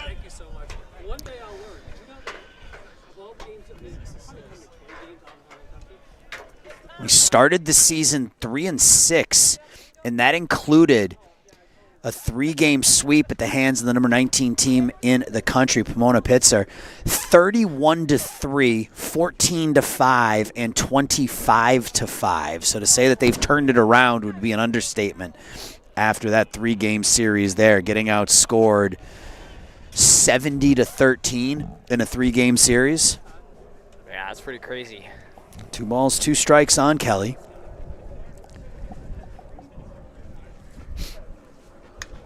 Foul to the right. Now wind starting to pick up. We didn't have much wind to speak of earlier in the game, but now it's blowing right into our faces. Lucian Reed, an inning and a third scoreless, a couple of strikeouts. The 2-2 now to Kelly. Fastball misses outside. I've learned with this umpire I need to wait.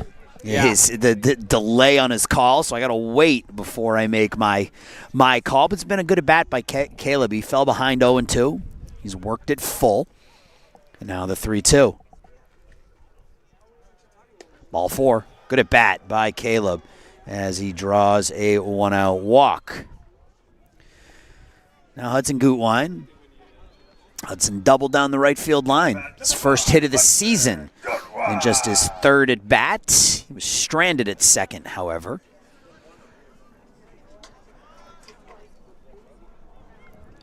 That was against John Butka.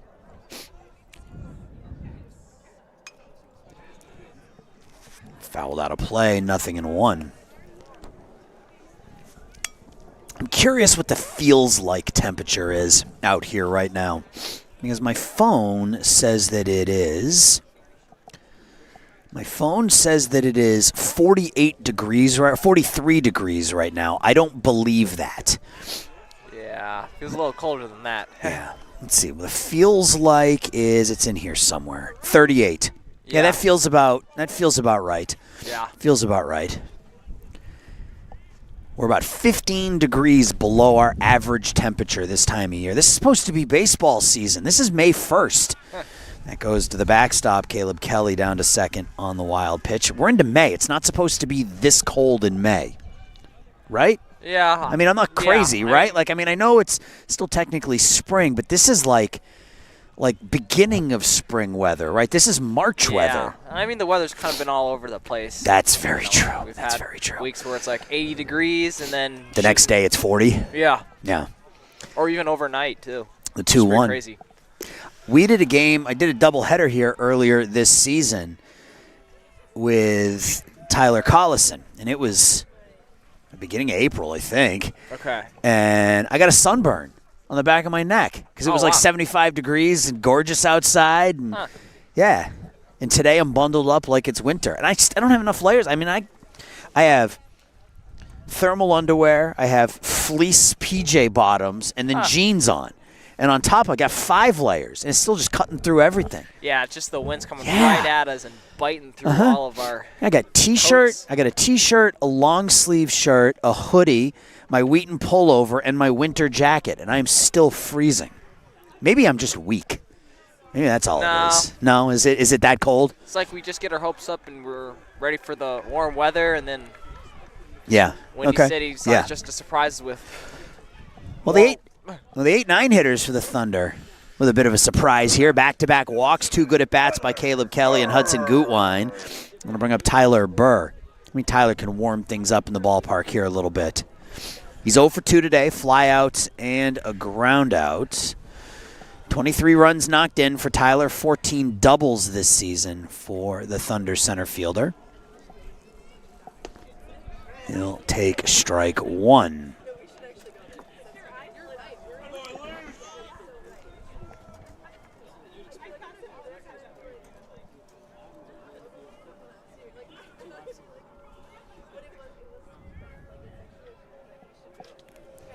No balls, 1 strike. Checks his swing. He went around, 0-2. 2 strikes on Tyler, though. Hasn't been an issue much this season. Just 7 strikeouts and 131 at-bats for the freshman from Arizona. So really good bat control, and I'm sure that means I'm going to jinx him, and he'll strike out right here. But hopefully not. The 0-2 now to Burr. Yep.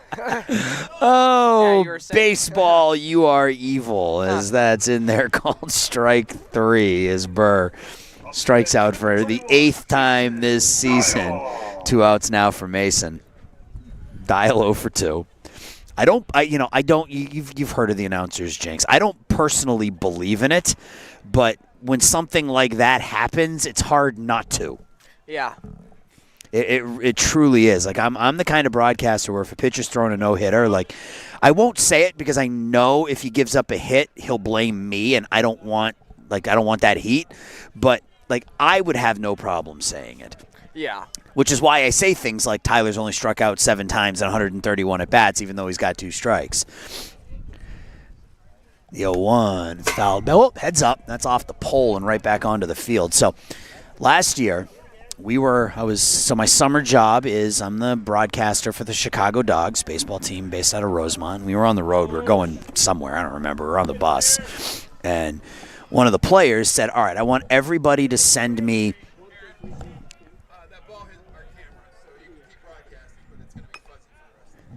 Okay, folks, sorry that ball hit our camera apparently, so we're going to do our best. I'm going to keep calling the game, but it's going to be a little fuzzy for you here the rest of the way, so just take my word for whatever happens. Yeah, you see the camera up there shaking. It was right off the camera back onto the field. Of all the places it could hit. Yeah, when I watch hockey, they have the cameras kind of like in little holes along and every once in a while I'll see a puck go through that hole and smash the camera. It's kind of like that. It's perfect aim. You couldn't do it again in a million tries. As Dial will go down on strikes. We'll talk a little bit more about my ability to jinx professional athletes on the other side. Thunder down 5.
Back here, top of the 6th inning, Thunder down 6-1. It'll be Eric Ridner, Michael Gladden, Nathan Bayer, your 3 scheduled hitters against Jack Mazurowski, who faced 3 batters in the 5th, gave up a couple of hits, struck out Braden Jurovic. All 6 runs in that inning charged to Josh Ortiz. Hit 4 batters, walked a hitter, gave up a 2-run single. Now Mazurowski misses ball 1. Ridner 0 for 2 today. Thunder down 6, but they've held Jurovic and Ridner to a 1 for 5 here today. The 1-0 to Ridner is high, ball 2. Wind blowing straight in from center field. 6 runs, 7 hits, no errors for the University of Chicago. A run on 4 hits and an error for the Wheaton Thunder. The 2-0. Fastball, and that one catches Kelly. He'll hop around for a minute. Looks like that caught him off the right thigh, maybe. Catcher on catcher. Ridner knows he's apologizing to Kelly. The 2 of them talking and doing what a good umpire does when a catcher takes a foul ball like that. He'll walk the ball out to the pitcher and give the catcher a second to shake it off.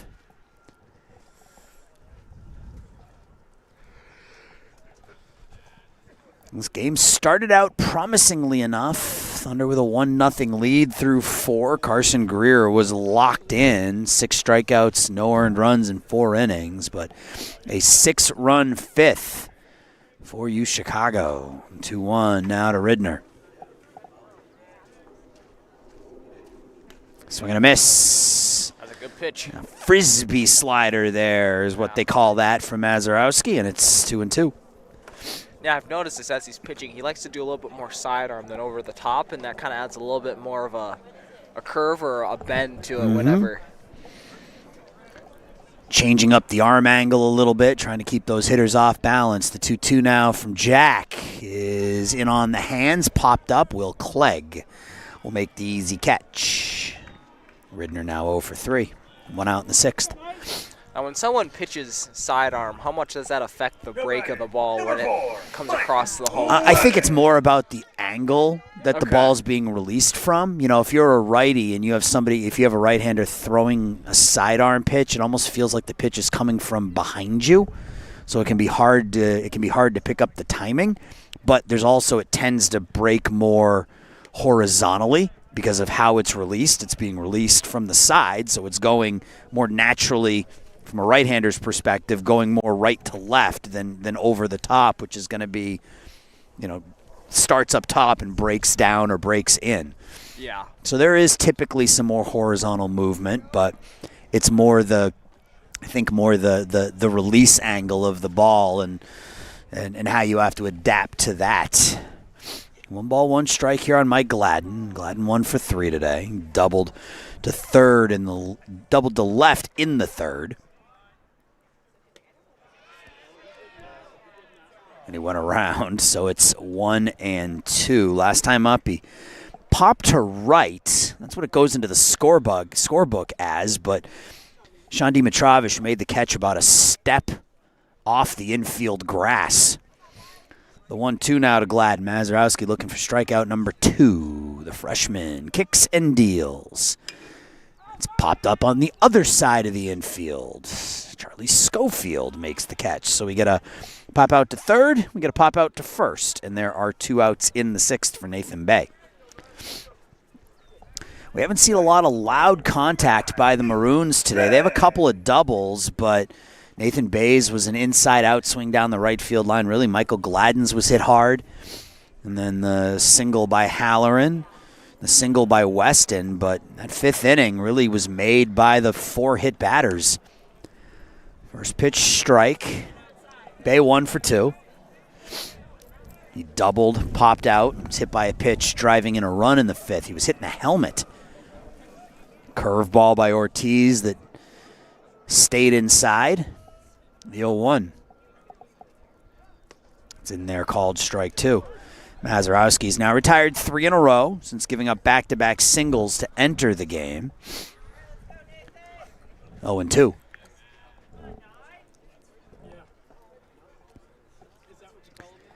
Jack with the low set. Freshman from Oregon kicks and fires the 0-2. Gets Bay swinging. Good morning, good afternoon, good night. Strikes him out on 3 pitches. We're through 5.5 here in Carroll Stream.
New pitcher for the Maroons is Corey Savadoff. He's the third pitcher of the afternoon for the University of Chicago. His 15th appearance of the season.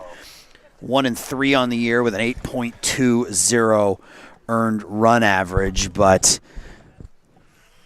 he'll face Gill, Clegg, and Schofield here in inning number 6.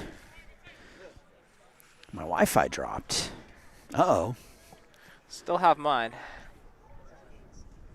It's all right. We'll survive. 1 ball, 1 strike on Gill. Jack is 0 for 2 today. Ground out and a backwards strikeout. Savadoff on the season, 26 innings of work, 24 walks, 21 strikeouts. And as the Maroons cycle through their bullpen, maybe Wheaton can take advantage and try to get some hits or runs. Try to get back into it here in the middle innings. The offense has the ability. This is an offense that scores a lot of runs.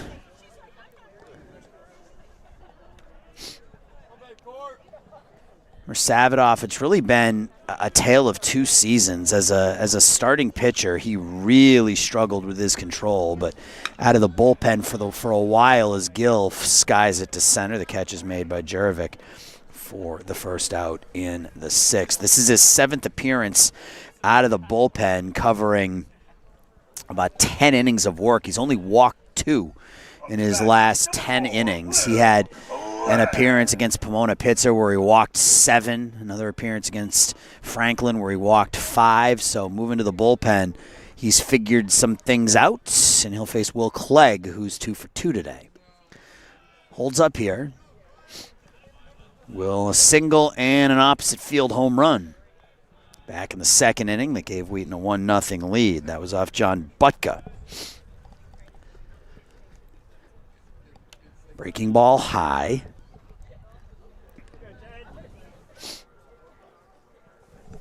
Thunder down 5 in the bottom of the 6th. The 2-0. Slow chopper, charging it is sharp, and he'll get Clegg by half a step. First time Will's been retired today. 2 outs. Charlie Schofield. Schofield 1 for 2. Singled to right center back in the 2nd, and then was robbed of a hit by Sharp at short. First pitch to Charlie is below the knees, ball 1.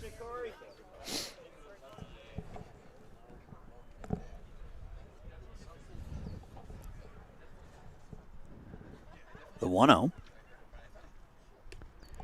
That's going to be called a strike. 1-1, breaking ball inside corner at the knees. And we said this early, that low pitch has been called a strike since the beginning.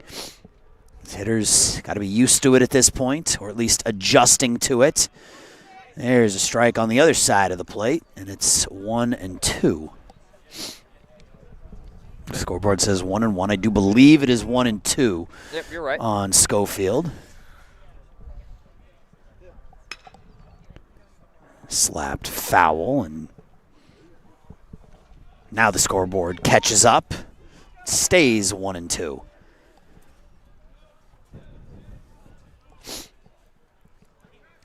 It is a frigid one here at Lee Fund. The 1-2 that's bounced in the dirt. I'm shaking my legs underneath the table to just try to keep them warm. I think next year I'm going to come a little bit more prepared. I'm going to bring blankets. I think it's probably a good idea. Bring blankets, maybe bring a space heater. We got a power strip right in front of us. Stick a space heater underneath the table. Yeah, because a lot of well, what's been cold is our legs. It's been cold. That's strike 3 at the knees on Schofield. 1-2-3 6th for Corey Savadoff.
Jack Mazurowski will continue on, and Justin and I are going to try calling the top of the 7th standing, see if that keeps us a little bit warmer here, right? Yeah.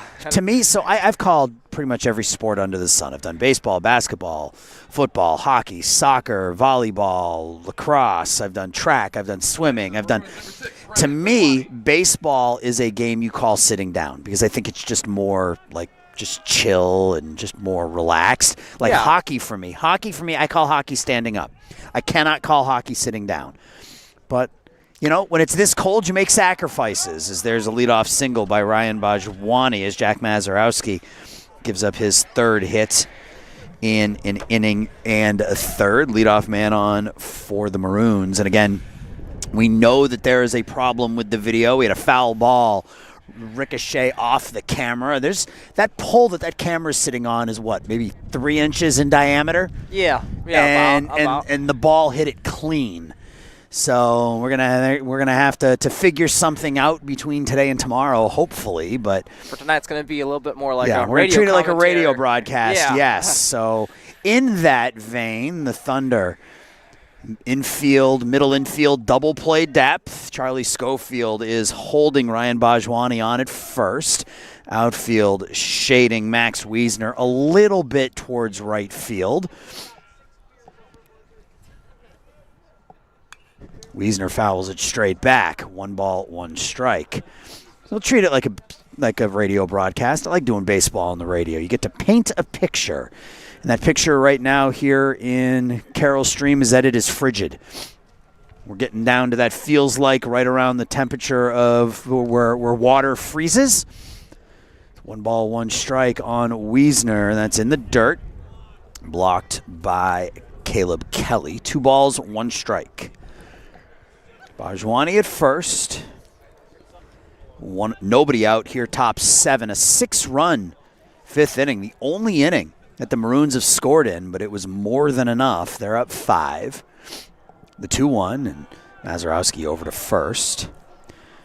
Thunder got 4 scoreless out of Carson Greer. Gave up 1 walk, 6 strikeouts through 78 pitches. But really, it was just the 2nd inning where he was forced to throw almost 40 that did him in and had him pulled after 4. 2-1 is slapped to center. That'll get down for a base hit. So back-to-back singles. The runner will try for third. The throw, and he is out. What a cannon out there in center by Tyler Burr. The perfect throw to nail Ryan Bajwani at third base for the first out. And, you know, they teach you at a young age, you never want to make the first or last out at third base. And that was a perfect throw by Tyler Burr to nail Bajwani. So 1 out now. Max Wiesner at first. And we got another pinch hitter here in the number 7 spot. This is Jackson Burner. It's just like cycling through the bullpen, probably giving some people some batting reps. There's some players who haven't had an opportunity to play much. Last time it was Toby Halloran, and he came through with a 2-run single, his first collegiate at bat. Picked up a single, and for Burner, this is his 3rd at bat of the season, looking for his first hit. Pitch hitting for the Maroons, number 26, Jackson Burner. Burner, the sophomore from Glenview. We'll look at the first pitch from Jack Mazurowski. It's a pitch. It's been a strike all night. Called the ball right there. 1-0. 6 runs on 9 hits for the Maroons. A run on 4 for the Thunder. Wheaton's committed the game's only error. The 1-0 with Schofield holding Wiesner on at first. There's a strike. 1 ball, 1 strike. Good outing so far from Jack Mazurowski. An inning and a third scoreless. He did give up the 2-run single to Luke Weston, but otherwise has limited the damage. The 1-1. That'll go all the way to the backstop as it hops past Caleb Kelly. So Wiesner down to second on the wild pitch.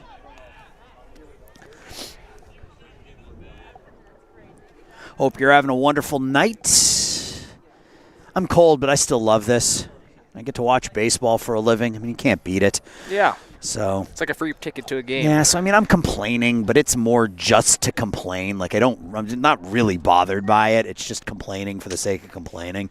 Gives us something to talk about. That's right. Ground ball to the right side. Headland will retire burner on the worm burner. Max Wiesner will go to third. Have you ever heard that term before? A worm burner? No, I don't think so. Yeah, it's a ground ball that stays on the ground, doesn't Okay. really bounce. Worm burner. Worm burner, yes. It's one of those wonderful baseball terms. You know, there's so many of them in the game of baseball that, you know, when the game's 150 years old or whatever it is, 160 years old, you're going to have a whole set of vocabulary. Yeah, a whole vocabulary all its own, absolutely. First pitch catches Jack Sharp right in the ribs. That can't feel good with this weather today. That's the 5th Maroon batter to be plunked here this evening. Looks like he's okay, though. He's walking it off. Be runners the corners with 2 outs. Hey, you got worm burner. You got a Baltimore chop, Texas leaguer. A couple of ones that I like. I like duck snort. Huh. That's just a little like a bloop shot over like an infielder, that ends up in the outfield for a base hit. A duck snort. You could also say a gork. It's another one. It's similar to a duck snort. And there is no baseball happening right now, folks, which is why we're talking about the terms. So we certainly don't want you to miss anything. Now Luke Weston with runners at the corners with 2 outs. Max Wiesner at third, Jack Sharp at first. The first pitch from Mazurowski. Fastball at the knees, strike 1. Weston's been on base twice today. He walked and scored in the 5th. He actually started that 5th inning with a walk against Josh Ortiz and then singled off of Mazurowski, bringing in runs 5 and 6 in that 5th inning. The 0-1 now from Jack. Low ball 1. 2 scoreless for Jack thus far. Trying to get the Thunder through the 7th and into the stretch. 1 ball, 1 strike.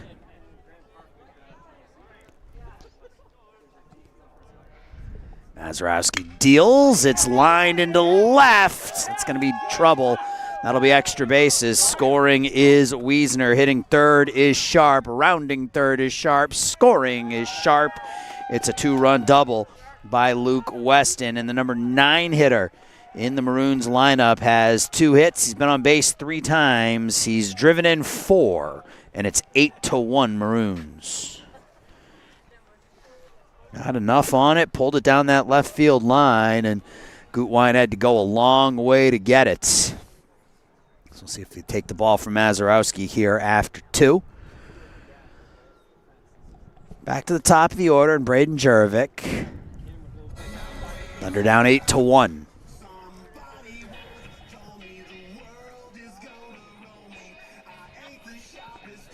At one of these mound meetings where like everybody under the sun comes to the mound with the pitching coach, the entire infield.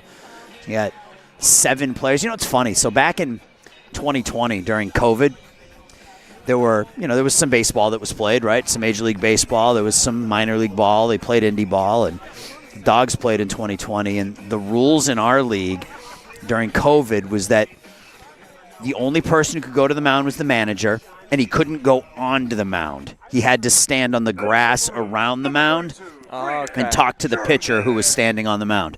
Huh. So Jurevich will get a chance to hit against Mazurowski. The runner at second and 2 outs, 2 runs in here in the 7th for the University of Chicago. First pitch misses down and away. And I was always taught not to start a story with 2 outs, but I got to finish this story I started talking about a couple of innings ago. We were talking about jinxes. So we were on the bus driving to, I don't know, Winnipeg or Sioux Falls or something.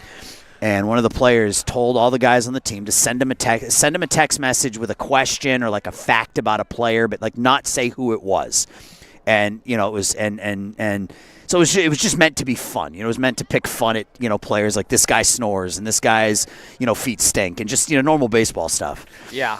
And one of the guys put on there that if you're in a hitting streak, don't worry about it because Aaron will jinx you and it'll end. Oh. So I took a little bit of heat because I don't believe in the announcer's jinx, but as there's a swing and a miss from Jurevich, it's 1-2. It looks like our video's back. Self-repairing technology. You'll love to see it. 1 ball, 2 strikes here on Jurevich with a runner at second and 2 outs. So, yeah, I took some heat for it, but, you know. It's all in good fun, though. It's all in good fun. Good relationships with the guys over the years. Jurevich down on strikes. Good pitch from Mazurowski to retire Jurevich. But 2 more runs come across for the Maroons. Time to stretch and Carroll Stream. Thunder down by a touchdown.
Bottom of the 7th inning. Thunder now down by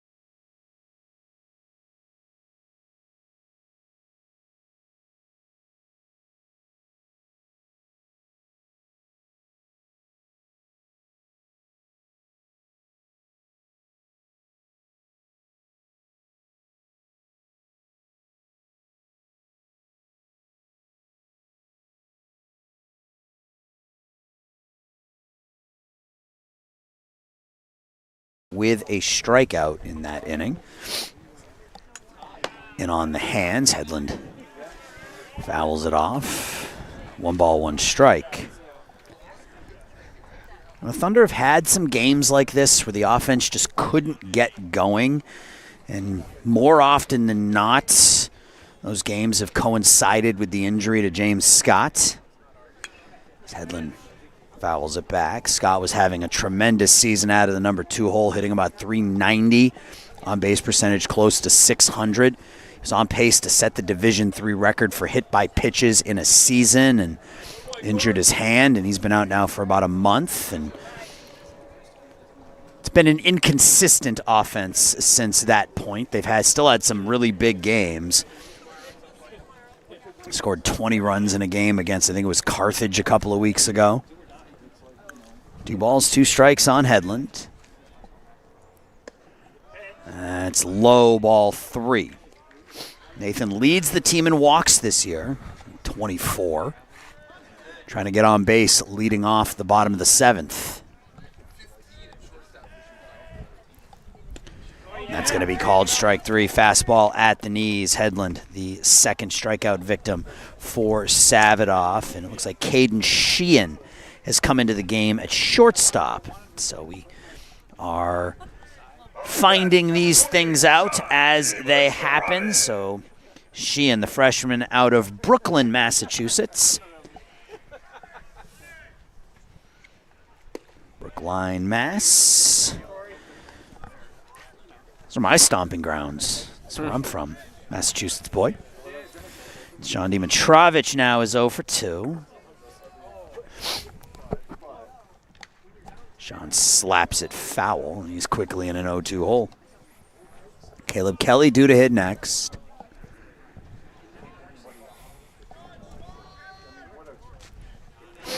Sean coming into play today was 5 for his last 11 at the plate. Was 2 for 17 prior to that. Hits this to short, and you come into a game, the ball finds you.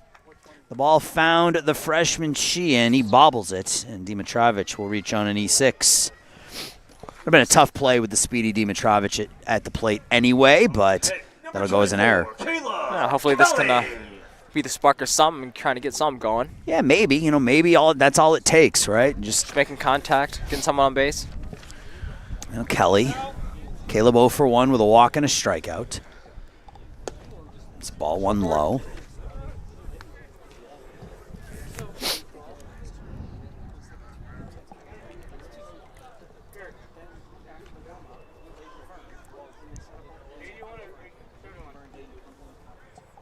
Swing and a miss. Tight breaking ball from Savadoff. 1-1.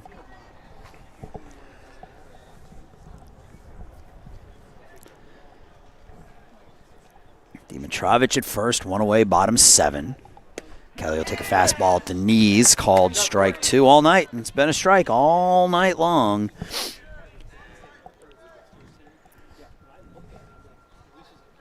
Caleb fell behind 0-2 in his last at-bat, was able to work a walk. This time goes down on strikes. The bender from Savadoff, his 3rd strikeout. 2 outs in the 7th. Now Hudson Gutwein.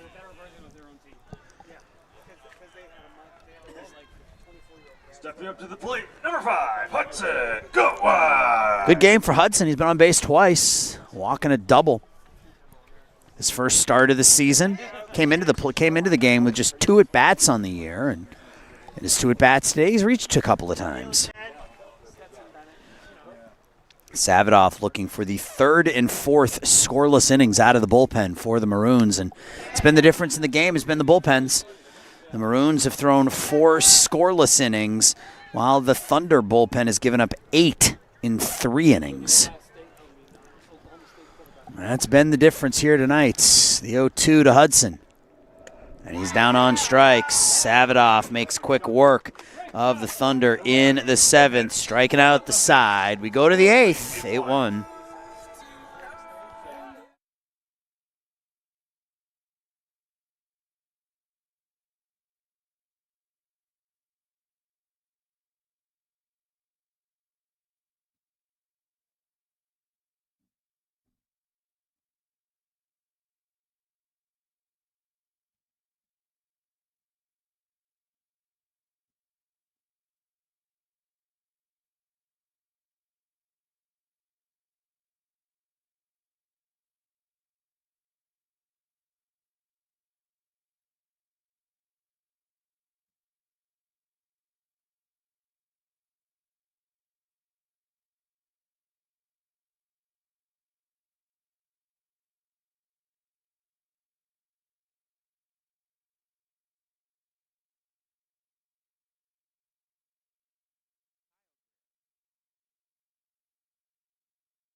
Kyle Greer is into the game here in the 8th inning. He's the 4th pitcher for Matt Husted here today. It was Carson and Josh Ortiz, Jack Mazurowski, now Kyle Greer. 6th appearance of the season for Kyle. The last time we saw him was in that game against Aurora where he gave up 5 unearned runs in 2 innings, and he'll face Ridner, Gladden, and Bay here in the 8th inning. For Kyle on the season, 5 1/3 innings, 9 hits, 2 walks, 1 strikeout, and there's strike 1 to Ridner.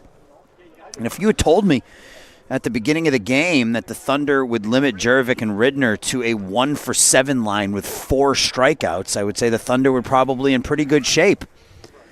2 of the best hitters in Maroons history. There's Ridner. I would have thought things were going well for Wheaton here tonight, but that hasn't been the case. Michael Gladden, who's 1 for 4. I mean, we talked, the top 4 hitters in this lineup all hitting over 345 as a team. Jervik's 1 for 4, Ridner's 1 for 4, Gladden 1 for 3, Bay 1 for 3. So the Thunder have done a pretty good job from a contact per 4 hit batters. Led to 6 runs, and that flipped this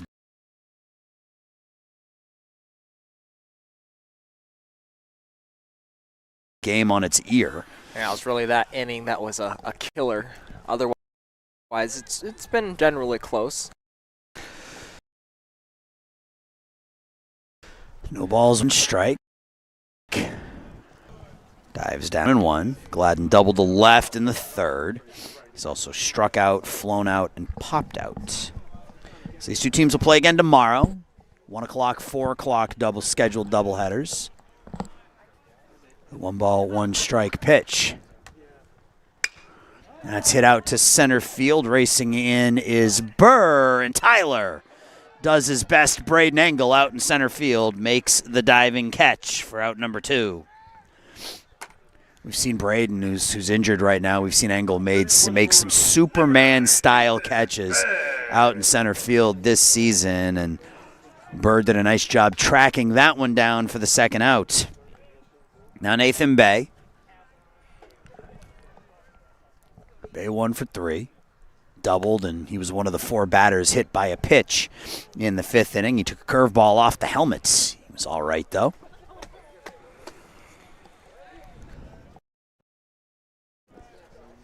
The 1-0. This is a very, very good University of Chicago team that we're seeing here today. I mean, you win 13 games in a row, and you're a good baseball team. That's pretty clear, but we're seeing it today. A couple of big hits when leads, and break game open. Led by a couple of seniors at the top of the lineup. Their senior starter day. 1 now. Nope. Bounces it up. Count goes full.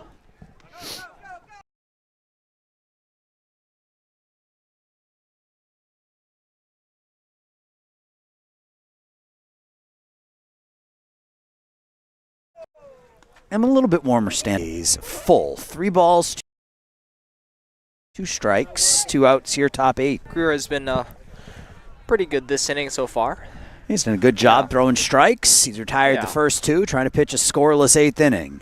The pitch on its way is high, and that will be ball 4. So Bay reaches for a 3rd time, and that'll bring up Ryan Bajwani.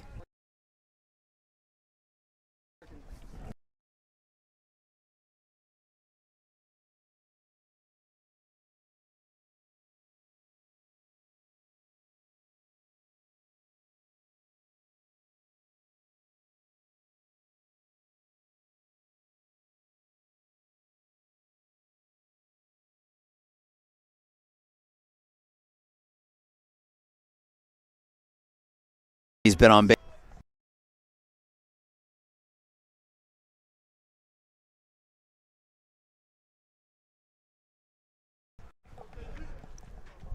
Breaking ball that skips off the shin pads of Caleb Kelly, and Bay will move to 2nd on the wild pitch.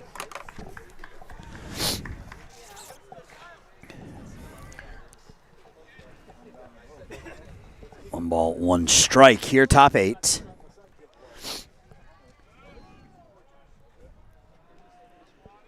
Wind blowing straight in from center field. It's not blowing super hard, but definitely harder than it was earlier today. High, ball 2.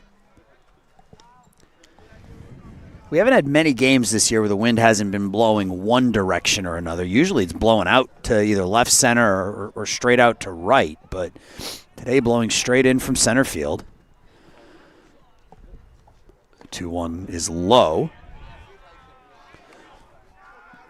So Greer able to retire Ridner and Gladden.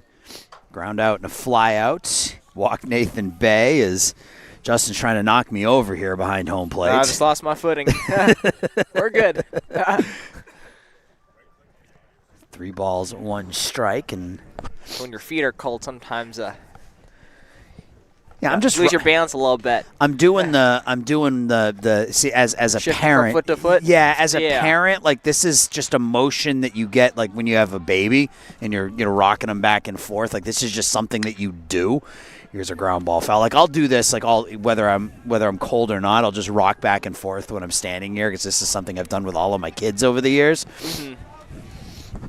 3 balls, 2 strikes. Greer trying to beat Bajwani here in the 8th. The payoff from the freshman Kyle Greer is popped up and behind us. Not very far behind us. We've had one ball this year that landed near us. It bounced in front and hit the underside of the table. Okay, that's pretty scary, but Yeah, you get you. I mean, they're high enough in the air, and you kind of keep your eye on it. And here's the payoff. It's another walk. So back-to-back walks from Greer after retiring the first 2 of the inning. 2 on, 2 outs now for Wiesner. A couple of singles for Max today. A couple of strikeouts for Max today. Those are walks 6 and 7 of the afternoon/evening for Thunder pitching. They've also struck out 10, but 7 walks, 5 hit batters, 10 hits. You score a lot of runs when you give up a lot of runs when you allow 22 base runners in 7 2/3 innings. Now hitting for the Maroons, number 17, Max Wiesner. Wiesner struck out looking in the 2nd, singled in the 4th, struck out looking in the 5th, singled in the 7th. Came home to score on the 2-run double from Luke Weston. First pitch to Max. Chopped foul.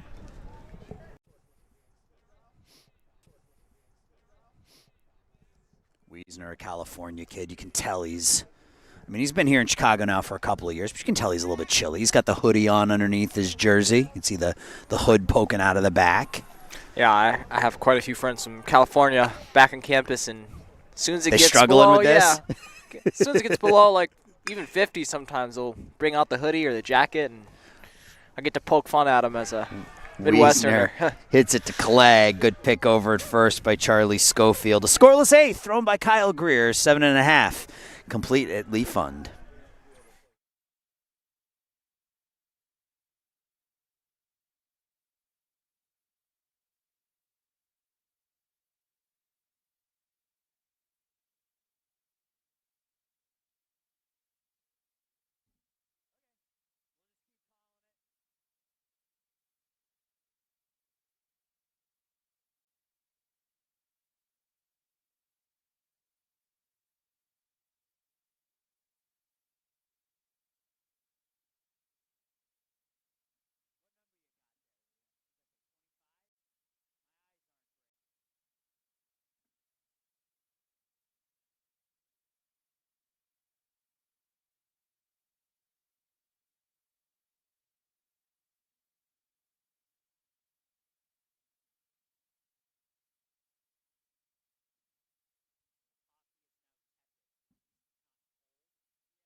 Bottom of the 8th, fourth pitcher of the evening for the Maroons is the freshman out of San Francisco, California. 5'9", 175-pound righty. This is Wilson Wentz.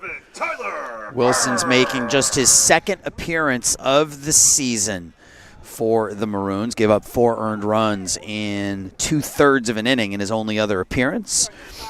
John Butko went 3, gave up 3 hits, 1 earned run, no walks, 2 strikeouts, gave up a home run to Will Clegg. Then it was Lucien Reed who pitched 2 scoreless innings, giving up a hit, walked 2, struck out 4. And then Corey Savadoff, 2 scoreless with no walks and 4 strikeouts. So it's been, that's really, I said this earlier, it's the difference in this game has been the bullpen work by the two teams. 4 scoreless for the University of Chicago Maroons, and Wheaton is allowed 8. Their bullpen has allowed 8 earned runs in 4 innings, and it's 3-0 on Tyler Burr. I know we had some audio issues there just a minute ago. I appreciate you being patient with us while we sorted that out. The 3-0 to Burr is in there, called strike 1. If it can happen, it is happening here at Lee Fund this year. Is you don't know there are problems until there are problems, right? Yep, and then you just got to troubleshoot them and fix. And we got a crack staff here at Lee Fund handling things for us as Tyler Burr leads off the 8th with a walk. Now Mason Dial, who's 0 for 3. Mason 0 for 3, 3 strikeouts. Mason hitting over 400 in his last 9 games. Been held in check today. A ground out and 2 strikeouts. That'll be ball 1 low. We're in the 8th. I can see my breath.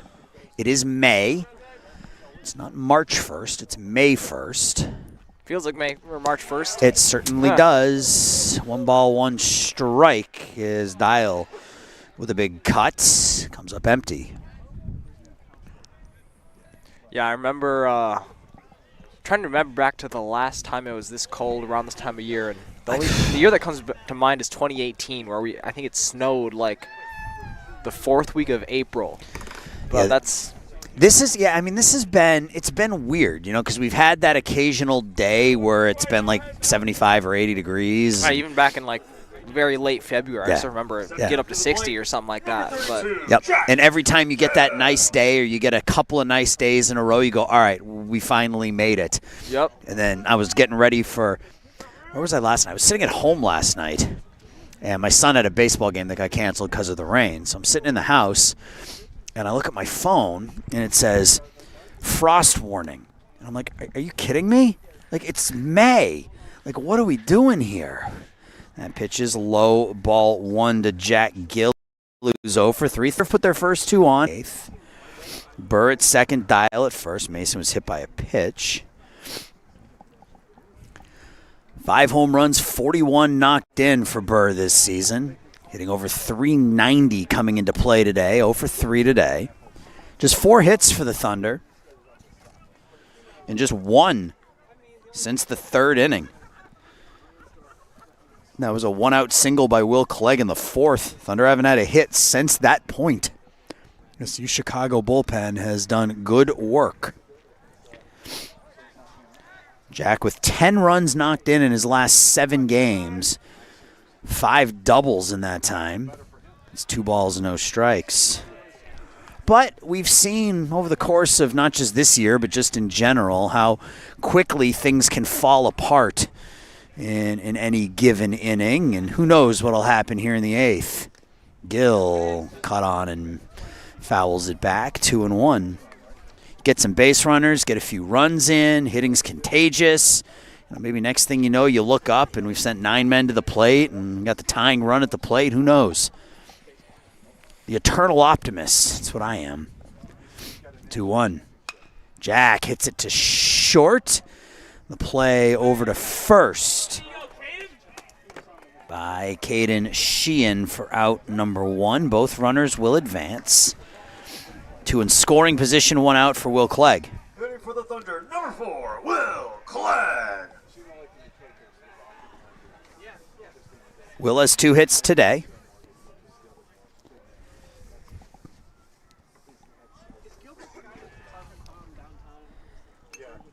Fouled off by Will. Looked like a good pitch to swing at, but he swung just a little bit late and caught the tip of it.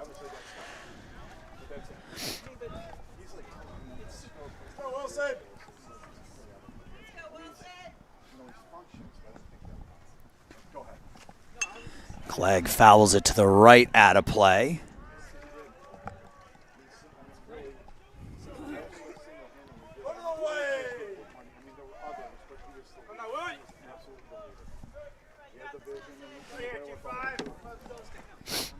Nothing in 2 on Will.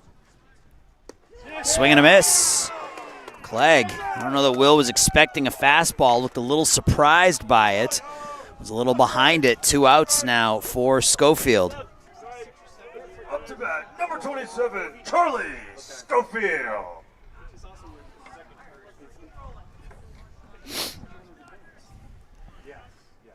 First pitch to Charlie misses wide, 1-0.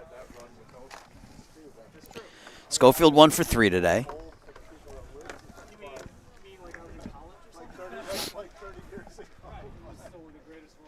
1-0, Schofield the second. That's gobbled up by Weston, and Went puts the first 2 on, works around it.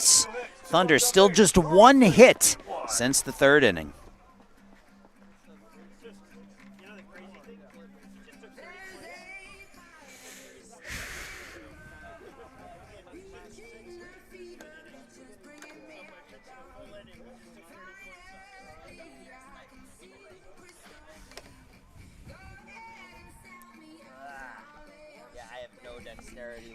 Just by looking at the scorebook, because it's getting messier and messier the more I have to add to it, because my hands are just frozen.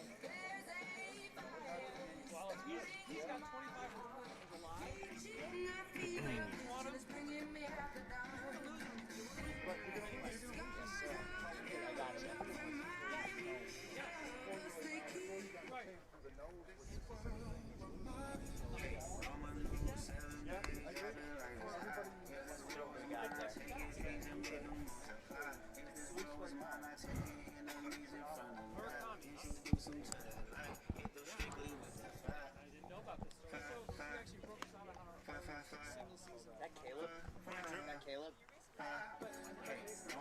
Henderson.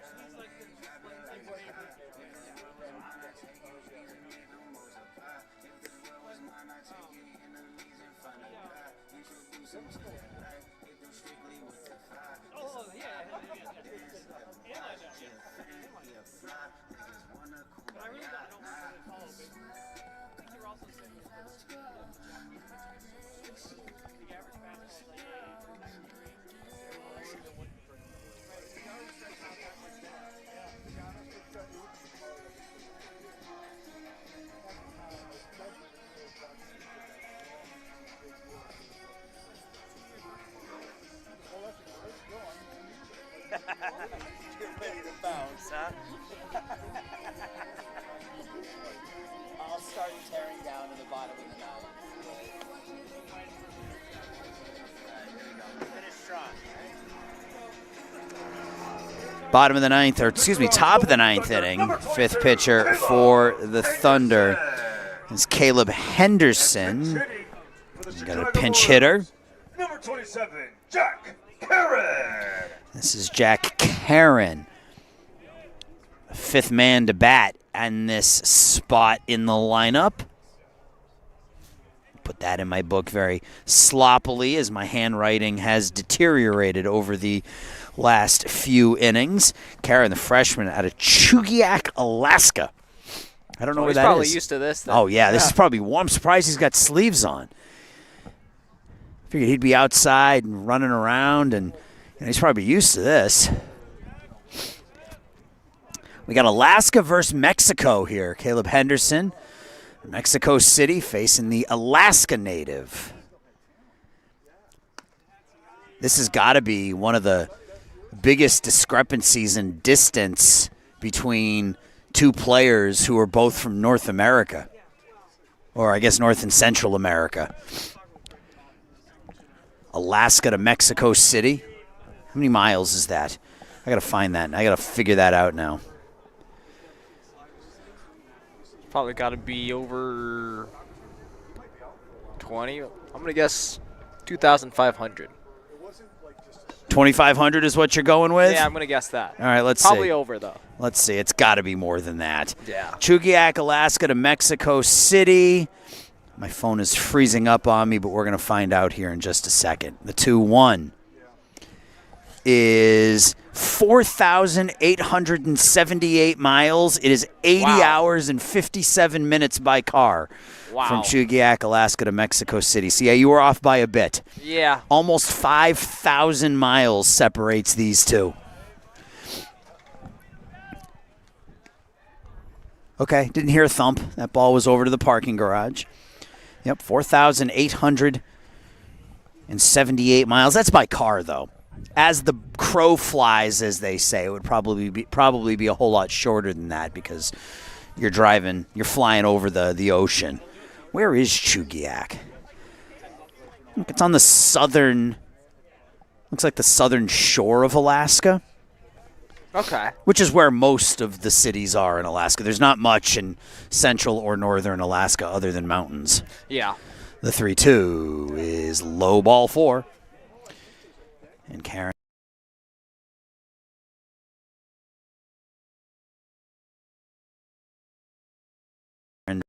12 walks, 7 strikeouts. And this is Caden Sheehan, the first at today.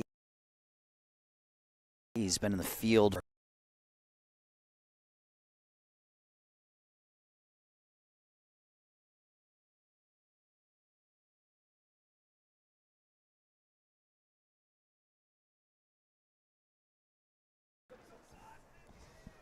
Native.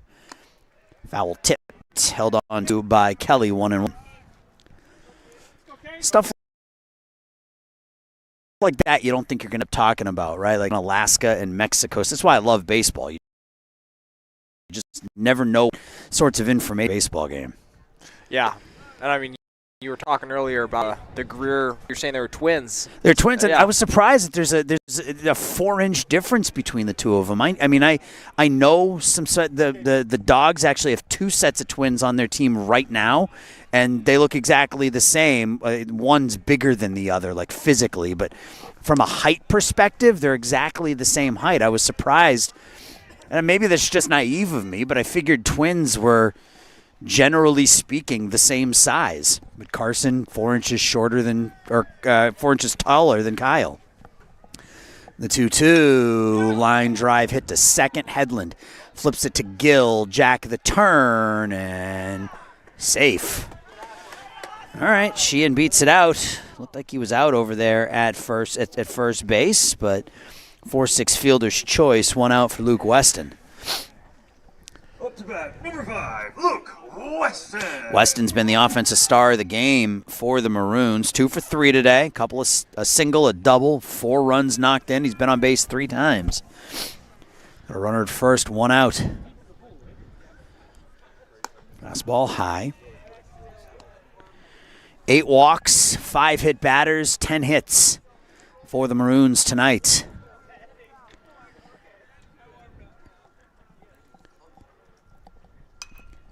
That's popped out of play.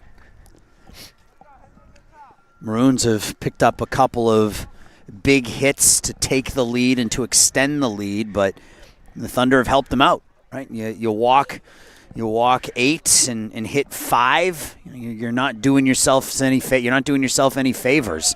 I'll go to the backstop. Wild pitch will send Sheehan to second. Yeah, and as you're just saying, it's really been the bullpens that's been the difference. Yep, the bullpen has struggled tonight. Greer did throw a scoreless inning. Jack Mazurowski gave up 2 runs in 2 1/3. Both of those runs he gave up right at the end of his outing. But yeah, I mean it's the problem this year for Matt Husted has been finding somebody to consistently give him innings in those middle frames. When your pitcher is only able to give you 5 or maybe 6, he's had a tough time finding somebody to get him through 7, 8. 3-1. Ground ball up the middle. Headland behind the second base bag. Double clutches, but still gets it over to first in time. Weston is out number 2. Sheehan moves to third. You can go grab your papers if you want. The wind blew them off the table. I can turn you down for a sec. You got them? Yep. Wind blowing papers all over the place here. Yeah, it's not super windy, but there's just a little gust that caught some of my papers and blew them off the table. Now Braden Jurovic.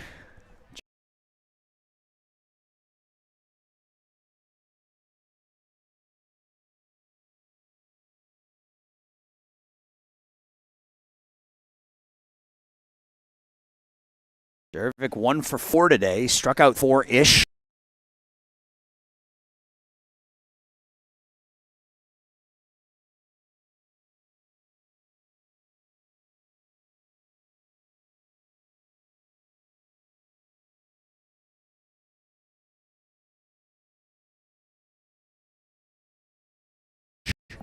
What's the weather looking like tomorrow? The sun's going to be out for part of the day, so it should be all right.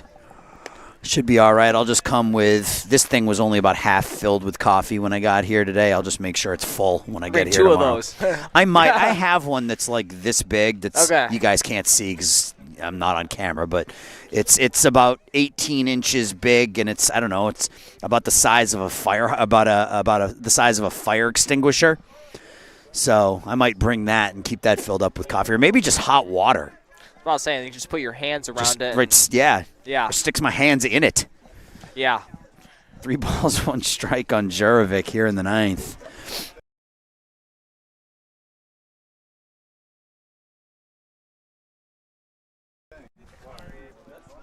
Pitches him on 3-1, throws it past him both times. It's 3-2. Jurovic came in at 357, 45 hits this year and 154 at-bats, 12 doubles, a triple, a home run. Been on base twice today with a single and a hit by pitch. Thunder trying to strike him out for a 4th time today. Payoff. That goes to the backstop, and Jurovic will walk for a 3rd time. Second walk by Henderson. Under pitching. Get a mound visit here. Eric Ridner will be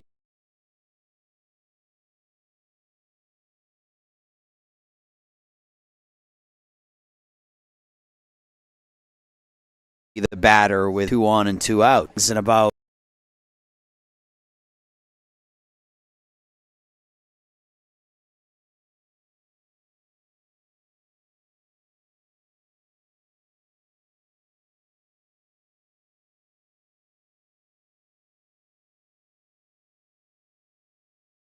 an hour, give or take.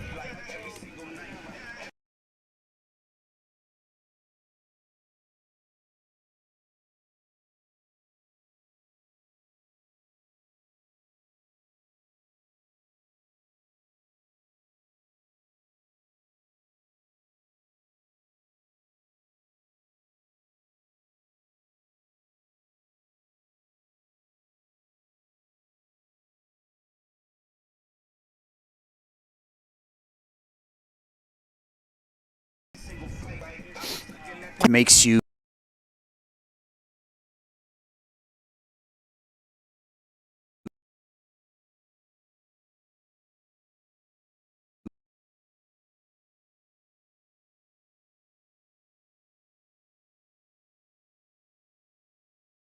that much colder. So, loss today will drop the Thunder to 16-22.